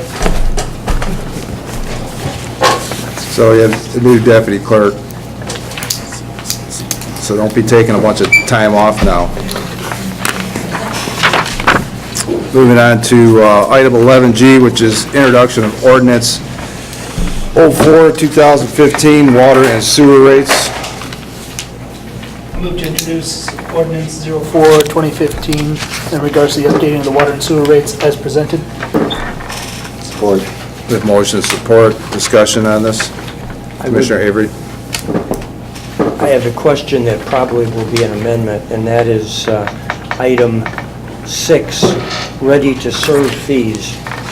There's no schedule in there as to when that fee is charged. I see other ones where we talk of per billing or per gallon, et cetera. That was per quarter, wasn't it? Well, Because we bill quarterly, it doesn't have to be designated because it is a quarterly bill that we mail out. okay, so the other people are smarter than I am. That's okay. Anything else? Commissioner Melly? Yes. Now, is the surcharge added on to this? The ready-to-serve fee is part of the schedule. Okay. Can I separate the vote between the surcharge and, can I have permission to separate the vote, the surcharge and also the... The ordinance is as it What's the writes. ordinance? So you're either in support of the ordinance or Yeah, not. you're either for it or against it. I can't separate the two because... That's one ordinance. That would be a different ordinance. Okay, because... Just remember what that ready-to-serve fee is for. It's for future infrastructure costs. And if we don't start collecting it, we're going to be in trouble. I don't mind the surcharge, I understand that, but I have a problem about the amount of increase for the water rate. That's what I would like to debate about, so that's why I wanted to, if we can separate the surcharge and the water rate. No, if you have a problem with one of the water rates, I guess I would just mention that right now. Well, I do. I would just, like last year, when we increased the water rates, I understand because we had a bad winter, the prior to, we had a bad year, and originally, it was like 3.2% where you wanted to raise it, and then we end up raising it to 5.1.5%, and of course, the board approved it, and we did not have this bad of a winter this year. And I'm also thinking about the surcharge, which I understand having the surcharge. I'm along with the surcharge. It's going to cost us citizens an extra $100 for the year for the surcharge. I understand that. We have to build up our infrastructure. But because we did not have a severe winter, I would like to propose if we brought back the water rate, yes, there's going to be an increase, but not, I would like to propose to having it at 3.25% instead. Did you notice a few meetings back that the general fund had to give money to the water and sewer fund again? So even with it at this year at 5.15, we're still having trouble meeting our day-to-day operations. Okay? Being prior That's to why- having, That's we what only had, what was it, 5.15. 7 breaks, water main breaks this year? Yeah, that's with that involved, that's with that. And nothing was a major. No, and that's what I'm telling you, even by putting it at that, and you know, we do a 5-year average of like water usage, it's been consistently down. I mean, it's not up, and we've lost some major, major companies have gone out of the business here. So even if you don't keep it at that, you're going to still have a problem. And I showed that to you in your cash flow statement, showing that we weren't able to meet our obligation to pay our bills. We had to borrow money from general fund. Granted, I paid it back, but if we're running that close, Ray, that is not making up for all that lost funding. And why last year when we discussed it, we talked about going higher to cover it, and we didn't. No, we didn't, because I felt that at that time it would be sufficient. And if the people are used to that, why would you want to go major? Even if we went higher, we still would have had to go higher again this year. Not necessarily, I'm not saying at 5.15, but to me, I'd rather see the money coming in there. And I've noticed now that I'm more involved in calculating this, is that the usage keeps going down. Because the cost keeps going up, that's why everybody's... Well, and we understand that you're in a catch-22 position, but what are you going to do? You still have those obligations you have to We need to be make. bringing in more manufacturing to get the water use back up. Well, that's what we're trying to do to get a grant writer in here, but that's Or But, talk okay, to East Mary- China. Mary Ellen, if I make a comment then, the thing is that would we be able to propose something to the people and say, hey, look, all right, if we're upping the rates, but if things start working out, are we ever going to lower our rates?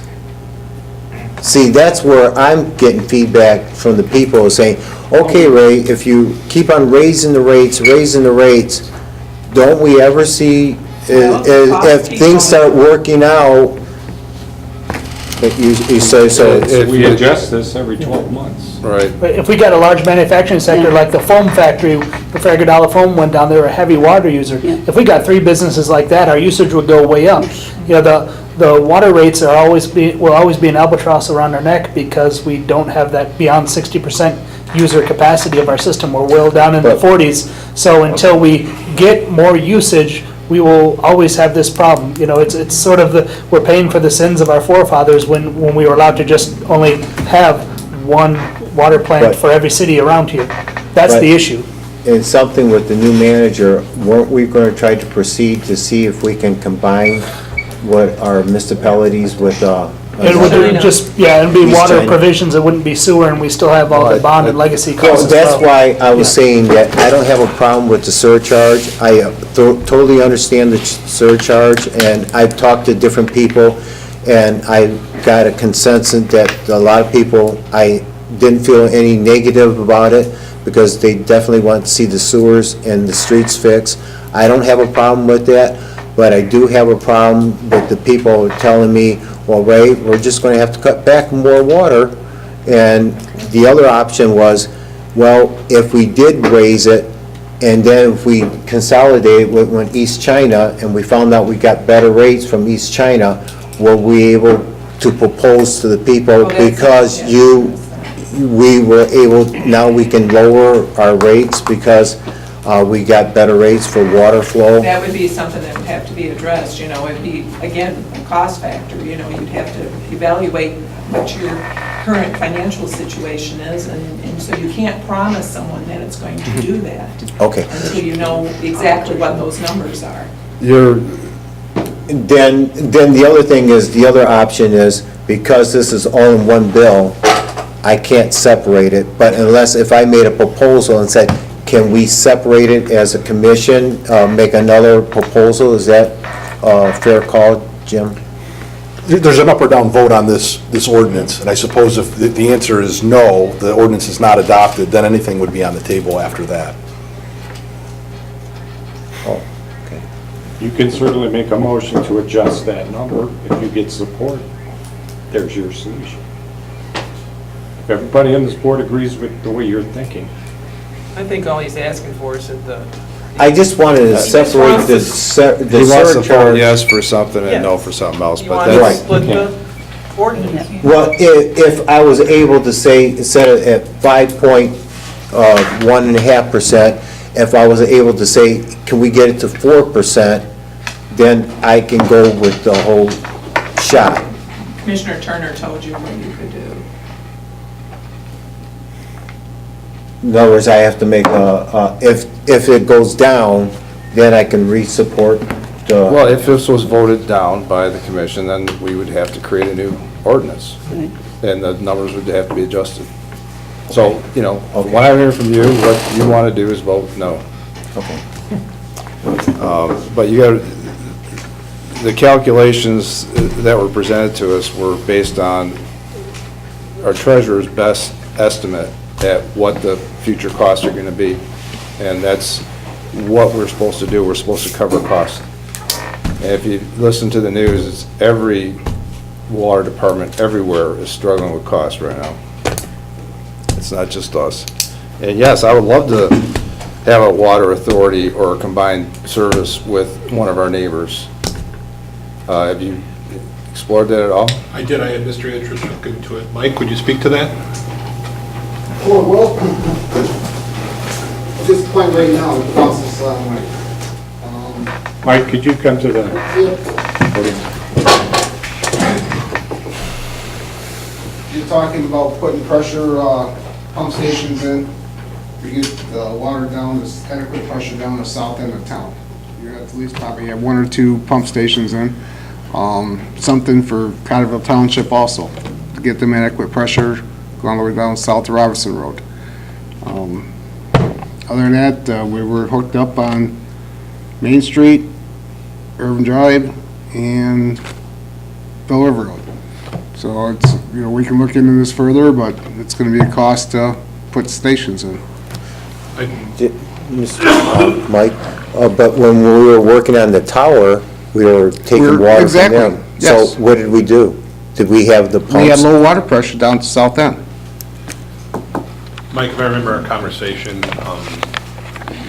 you did a quick and dirty cost analysis, and if I remember right, what you told me was that just as we surcharge Cotterville. Right, we're gonna be to give them surcharged. water, they're going to surcharge us. Right. And it almost becomes a wash at that point. Yes. Well, I mean, has there been any willingness at East China Township to even discuss it? Yes, I've talked to Larry Simons. He's more than willing to discuss it. I mean, I guess, I don't understand, the process totally Right. with the water pressure, but right now, we fill up our water tower, and then Correct. the distribution goes from there. Doesn't the water tower provide the pressure, basically? Water tower provides pressure, but the closest one for us would be for up the But springboard. couldn't they simply continue to fill our water tower, and we No. keep the distribution going from there? It's probably too far from that to push up to ours. Is it? Yes, So you'd need a booster station or Yes. something to get it there? yes. It's like everything, I guess there's no easy answers Also, anywhere. now we discussed as a board that, one of the first duties of the new city manager was to investigate this, because even if we did come up to a solution with that, by the time that's negotiated, priced out, we're gonna be almost into the next fiscal year anyway. This is for this Yeah, fiscal it's year, so. Nothing that's gonna be easy to work Right. out.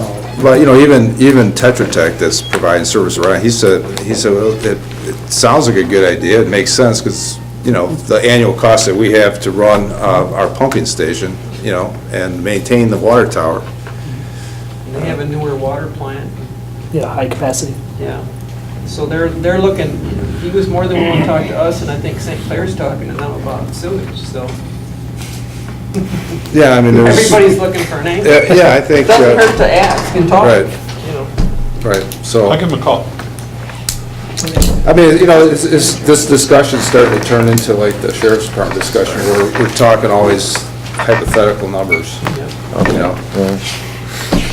So I guess we'd have to actually put, real proposal together with, the infrastructure costs and everything else, and then do like, analysis over a period of time to see if it makes any sense.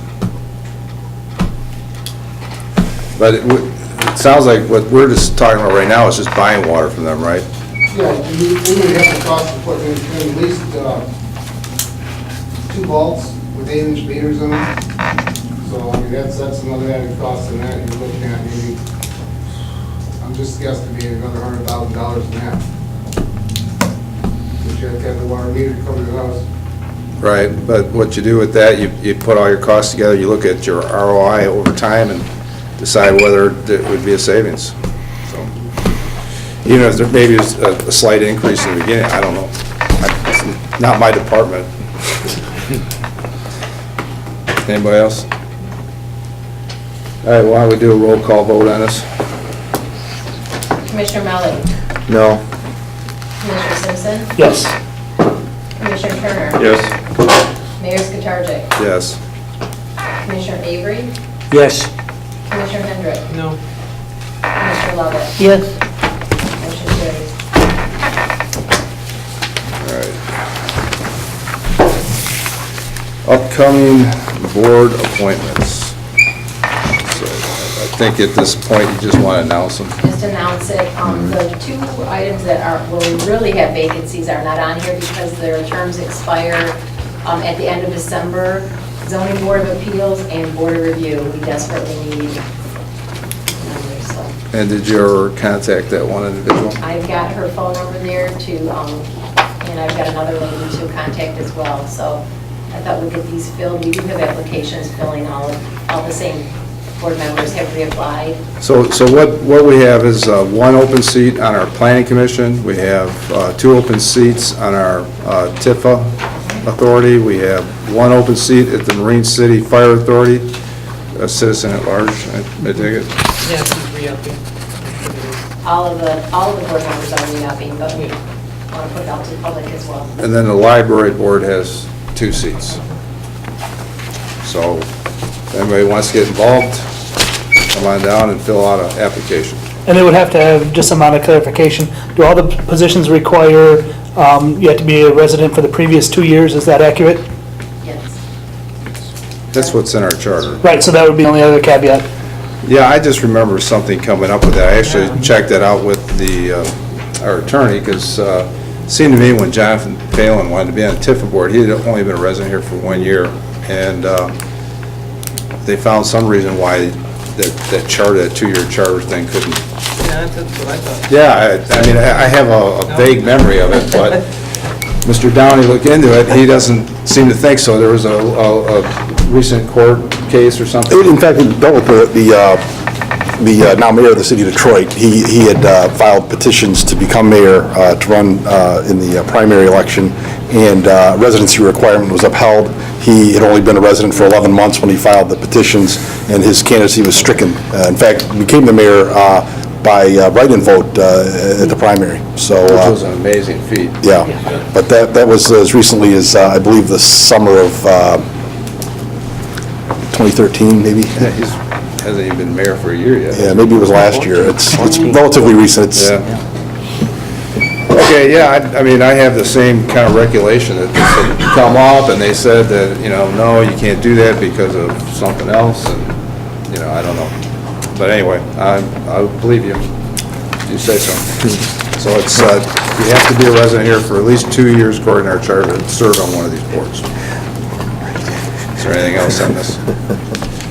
All right, moving on to item 11I, which is the meeting for the county would like to, are looking for hosts. Now, we had a meeting here last year, right? And according to their letter here, they're saying that Most likely won't choose us. yeah, they most likely won't choose us anyway, because you couldn't have hosted a meeting in the last 2 to 3 years. So this is like just a form letter they sent out to everybody, I think.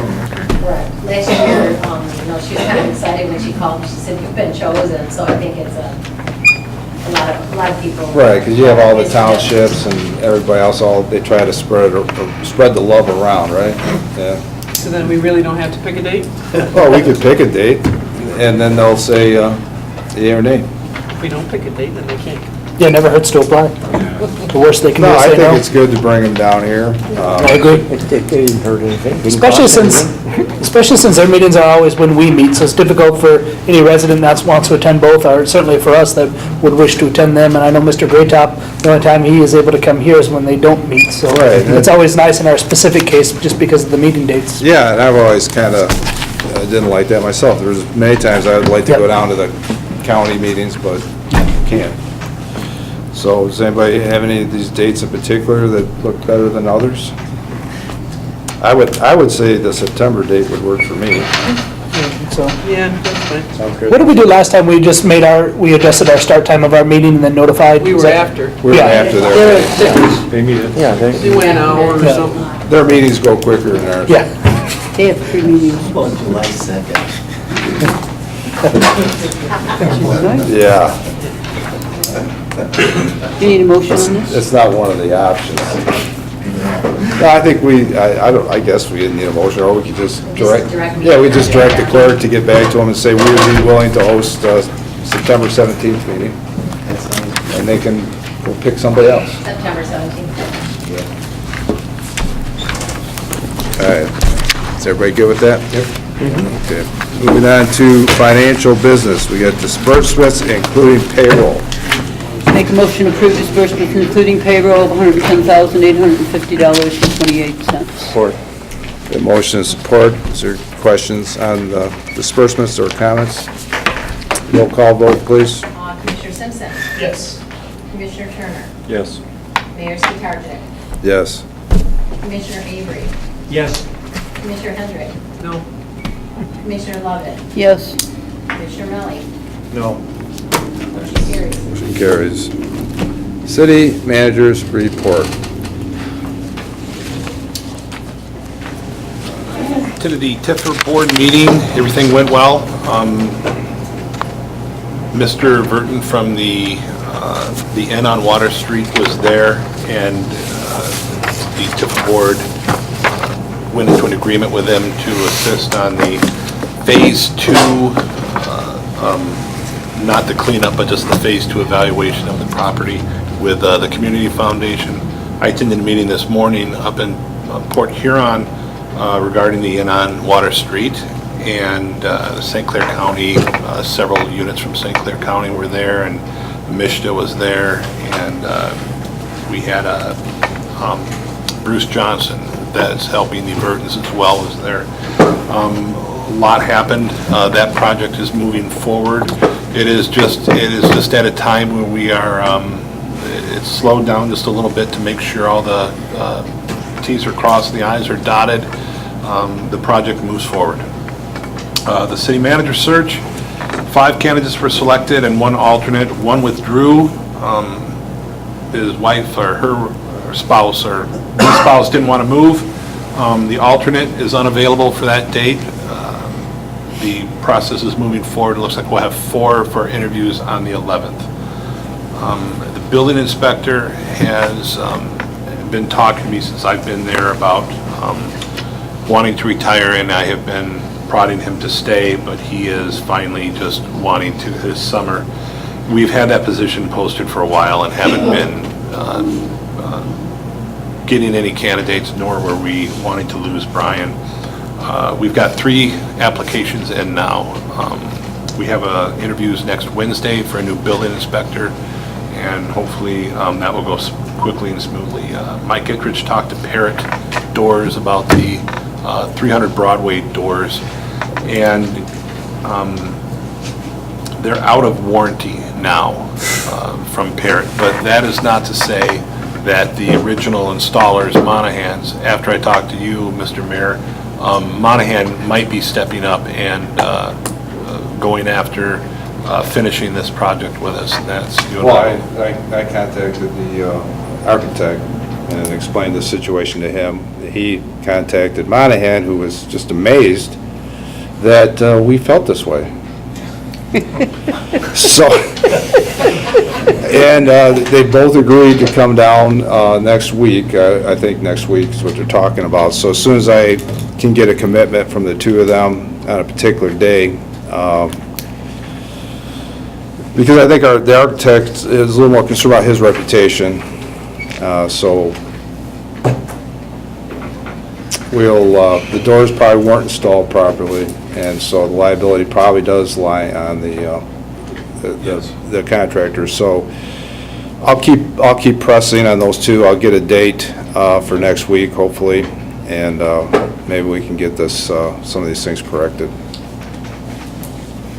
The PD wrote 2 grants last month for Bulletproof vests and for radios. The radios that are in the capital improvement, we're trying to get with a grant, save money. The grants are in, they're being reviewed, but it's anybody's guess how long it'll take them to review them, or if in fact we'll be one of the grant awardees. I met with Bruce Johnson today over rental rehab. 4 apartments are ready to go in above the dental office, and there is another individual in town that wants to do a commercial enterprise with 3 apartments, one of them completely barrier-free, accessible to the rear of his building. So we're looking at 7 apartments possibly going in the next few months. Met with the Economic Development Alliance, and they're wanting to help Marine City in a more official way. We've never belonged to the Economic Development Alliance since I've been here, certainly, and they're courting us, wanting us to join the EDA, and I think it's a good idea. They already do work for us.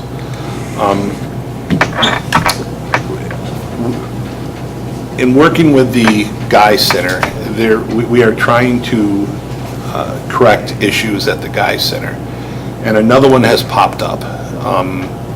Our building inspector went down to the basement a week or 2 ago, and last winter we had a flood in the basement, and it was never properly mitigated. So when he opened the drawer looking for some building permits, he was lots of mold spores, and mold is in the basement. The mold, I think, is perhaps easier to clean up. What worries me is there's hundreds of years, or over 100 years of records from the city of Marine City down in that basement. And the way the basement's constructed with that loading ramp there, if the water comes in the river, that's where it goes. And there was some other issues there. But I am looking at having some mold abatement done in the basement, and I'm also looking at having a firm come in and digitize those records. And I realize that's probably going to be a substantial cost, but in reality, our choices are not spend the money or lose over 100 years of records forever. Some of them handwritten, and they just continue to deteriorate in the basement of the Guy Center. Before the flood, it was not an ideal location to store documents. It's just a temporary city hall now for a number of years. So I'm looking at mold abatement and digitizing those records in the basement to finally solve that problem. And we have looked for quotes, and we've only got one quote in. We've put out 4 or 5 RFQs, and one company's bid for it so far on the mold abatement side, and we're still waiting to hear about the digitized side. So that's what we're trying to work through over there, and it's an issue. The mold in the basement's an issue. Have you contacted our insurance company? I have not yet. Nobody contacted them. We have not yet. We want to bring somebody in to find out the extent of it. And Well, that I think would be, at any rate, you have a mold issue, and it was as a result of a flood, which was water entering the building from outside the building, which is usually covered by insurance. So I definitely would get with your insurance agent and put in a claim. I'll See check if with you them. get some of that paid for. hope so. I'll check with them. And that's all I've got today. Okay, I would like you to put your police chief hat on for a minute. Yes. Are you ready? Yes. I'd like you to address it's been 3 or 4 meetings now that Mr. Haas has come here, and with concern about the speed that one patrol car made to go to the accident. I would like you to address that. Did you look into that? Did you? I did not look into it. Mr. Haas did not want the police department involved in it. He stated that here again today. I can to the people in charge of my city. I can tell Mr. Haas that when there is an emergency situation, when there is an accident, when there is a serious accident, when there is a crime afoot, the police officers will drive above the speed limit. They are authorized by law to do that, and that is a common occurrence, that a policeman is responding to a call at over the speed limit. No one has come into the police department and said this was something untoward happened with one of the police cars. If the dash cam footage exists, I can look at that. But it is absolutely allowed to respond to a serious accident over the speed limit. Right, but there has to be a point. Mr. Haas, please. There has to be a There has to be a point at where, it's not appropriate. If there weren't any serious injuries, or there weren't whatever, which apparently is what the case was, then due caution. I mean, maybe, I think as police chief, you should look into it, you should try to examine that footage, and if you feel that maybe something inappropriate happened, just have a discussion with that employee, if nothing else. I will absolutely do that. I mean, I think that would be the most reasonable thing to do. I don't want to just turn a deaf ear to, that type of a complaint. And nor do I. I have conducted untold number of internal investigations in that department. We investigate everything thoroughly. I stayed out of it because, as my role as police chief, Mr. Haas didn't want the police involved, so I absolutely will look into that. I appreciate it. And possibly just give us a report back next year. Next year. Yeah, next year. Next meeting. Is there anything? Tired. Commissioner Avery? Yes, just one thing we have to bear in mind during this is that this is an after-the-fact judgment of something that, a decision made immediately. Looking back, it may have, you have to do the best judgment based on the knowledge right at the point. So there was an accident, the seriousness, and if it turned out later you found out it wasn't so serious, that's not relevant. Well, no, what is relevant is that a manager, takes a look at a complaint that's been That's levied fine. against one of his employees. I mean, I have to deal with that on a regular basis. I get phone calls from people saying your driver's crazy. He's doing this, he's doing that, and as a manager, maybe that person is wrong, maybe my guy was doing it perfect, but I have to still look into it. And so that's all I'm asking. Absolutely. Anyone else?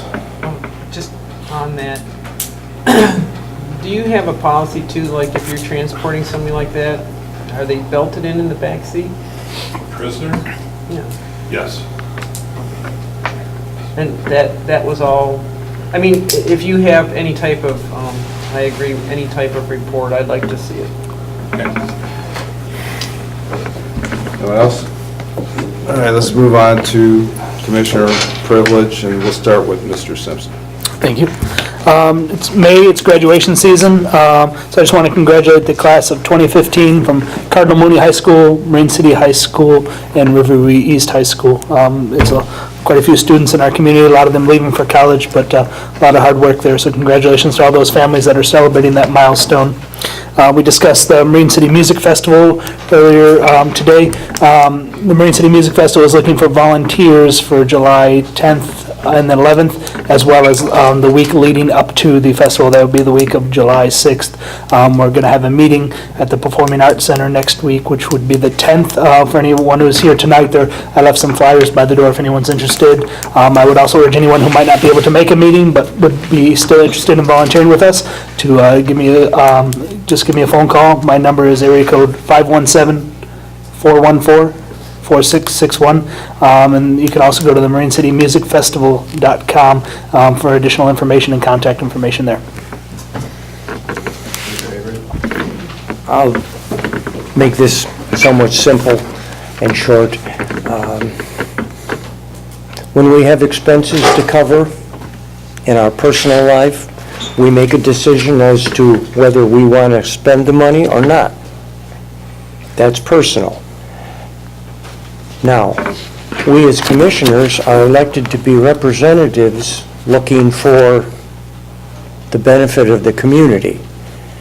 So, at that point, we have to decide the benefit of spending money to maintain our property, to maintain the service we have. It may not be along the line of our personal philosophy on no new taxes, but we have to do what we think is best for the people that voted for us.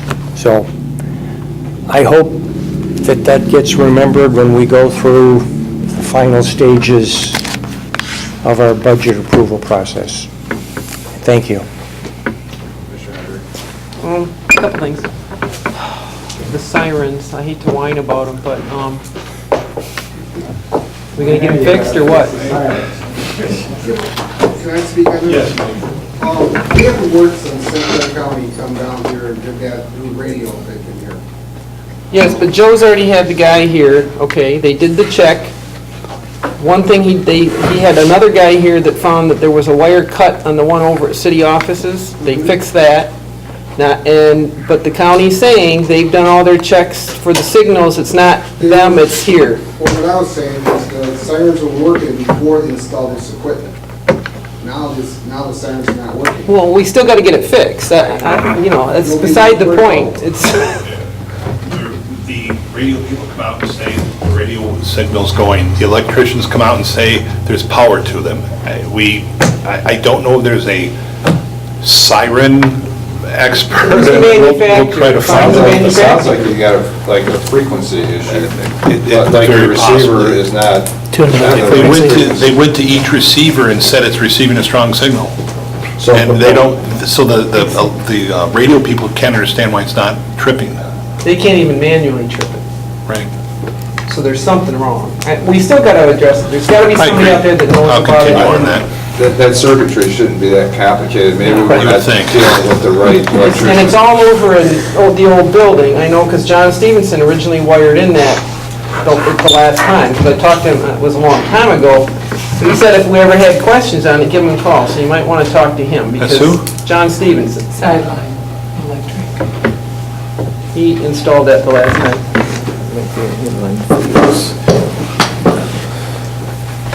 Okay, my last little thing here is, I just want to thank Jackie Owens put in her own little community garden over by her place she got permission on a little vacant piece of property. They put in a little bench and they put in a little garden. It looks really nice and there was no cost to the taxpayers. This is something she did for the community. And I just want to thank her for stepping up and creating that little garden over there for everybody with a little bench. It looks really, really nice. That's it. I just want to commend all those who have been working to improve our city. Things are looking great, from the DPW, the police department, fire departments, and everyone working hard. I think it's looking great. It's good to see new businesses continuing to move in, and I hope that we support them so they can continue. Amen. Oh, wow. Mayor Pro Tem, you gotta have something. Good news last night at our ZBA meeting. The gentleman that's purchased the theater, it'll probably become known as the Titanic Theater, I'm sure. He got approval to put up his marquee sign, and that probably could have taken all of 2 minutes, but we spent probably, 30 minutes hearing his life story and the exciting things he's bringing to Marine City. It was pretty energizing to hear somebody that chose our town, how excited they are about it, and just like the marquee is just the start of things. Wait till you see what I got coming next year. You know, this is the individual that, I'm glad to see him here. It's good news.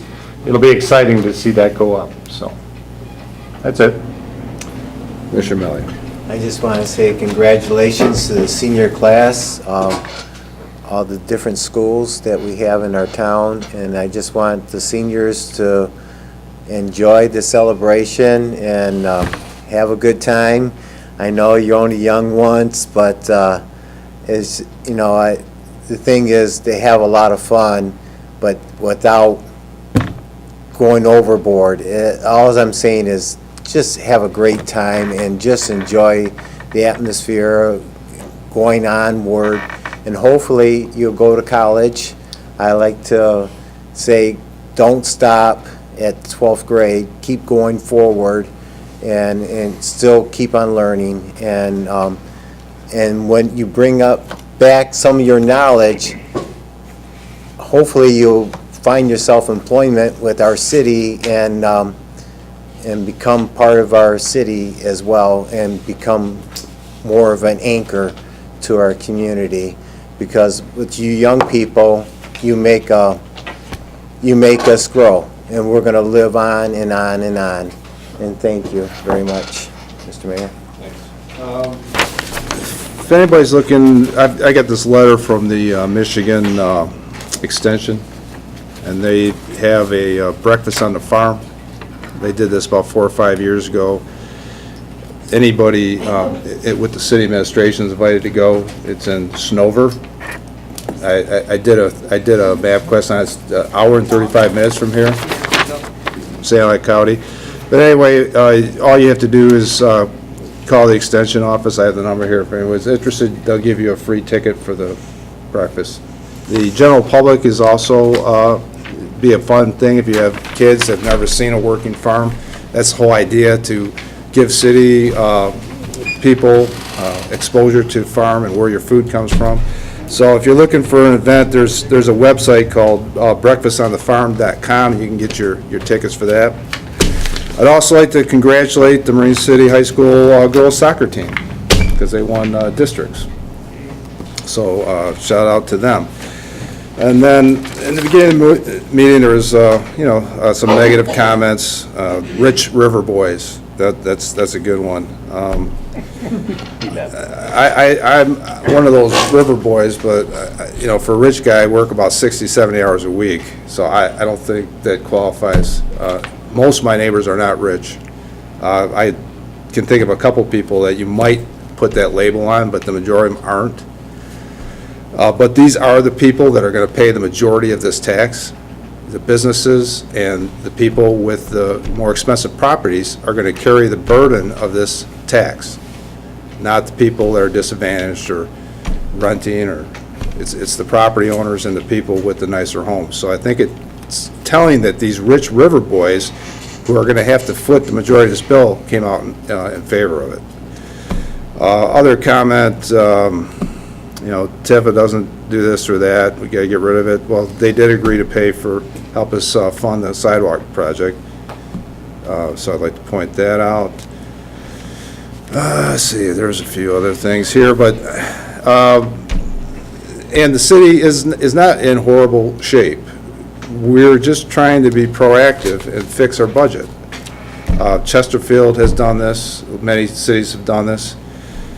And the problem is that Marine City's property values fell worse, than most cities. And our property values haven't come back up yet. And even if they do, we can't enjoy the benefits of that because of laws that we all voted for. Proposal A and the Headley Amendment basically ties our hands when it comes to getting new revenue when the property values do increase. Mary Ellen's going to put, you're going to post it on the website, right? It's all the equalized values in the county, and you'll see how, what is there, 3 cities?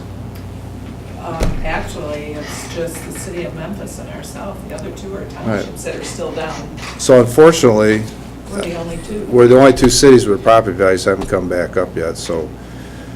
That's for 2015. Right, and so we're not looking at our revenues increasing anytime soon. And I think we're, cities on the right path, the businesses coming in, hopefully our property values will start to, I know the property values for the rich river boys have gone up. So hopefully that'll spread to the rest of the city. I'm also working on a letter. I'm trying to make it extremely concise, and I'm going to make public soon, that will help, I think, put this in layman's terms and explain it a little better for everybody. So keep an eye out for that. I'm going to let you proofread it so you make sure my numbers are all right. But a lot of this information can make you dizzy after a while. It's all the graphs, it's this, it's that, and it's really fairly simple if you just compare it to a household budget. So that's what I'm trying to do, and I'll get that information out as soon as I can. And with that, I would be looking for a motion to adjourn. I'll make a motion to adjourn. Support. All in favor? Aye. Now, words of wisdom? No.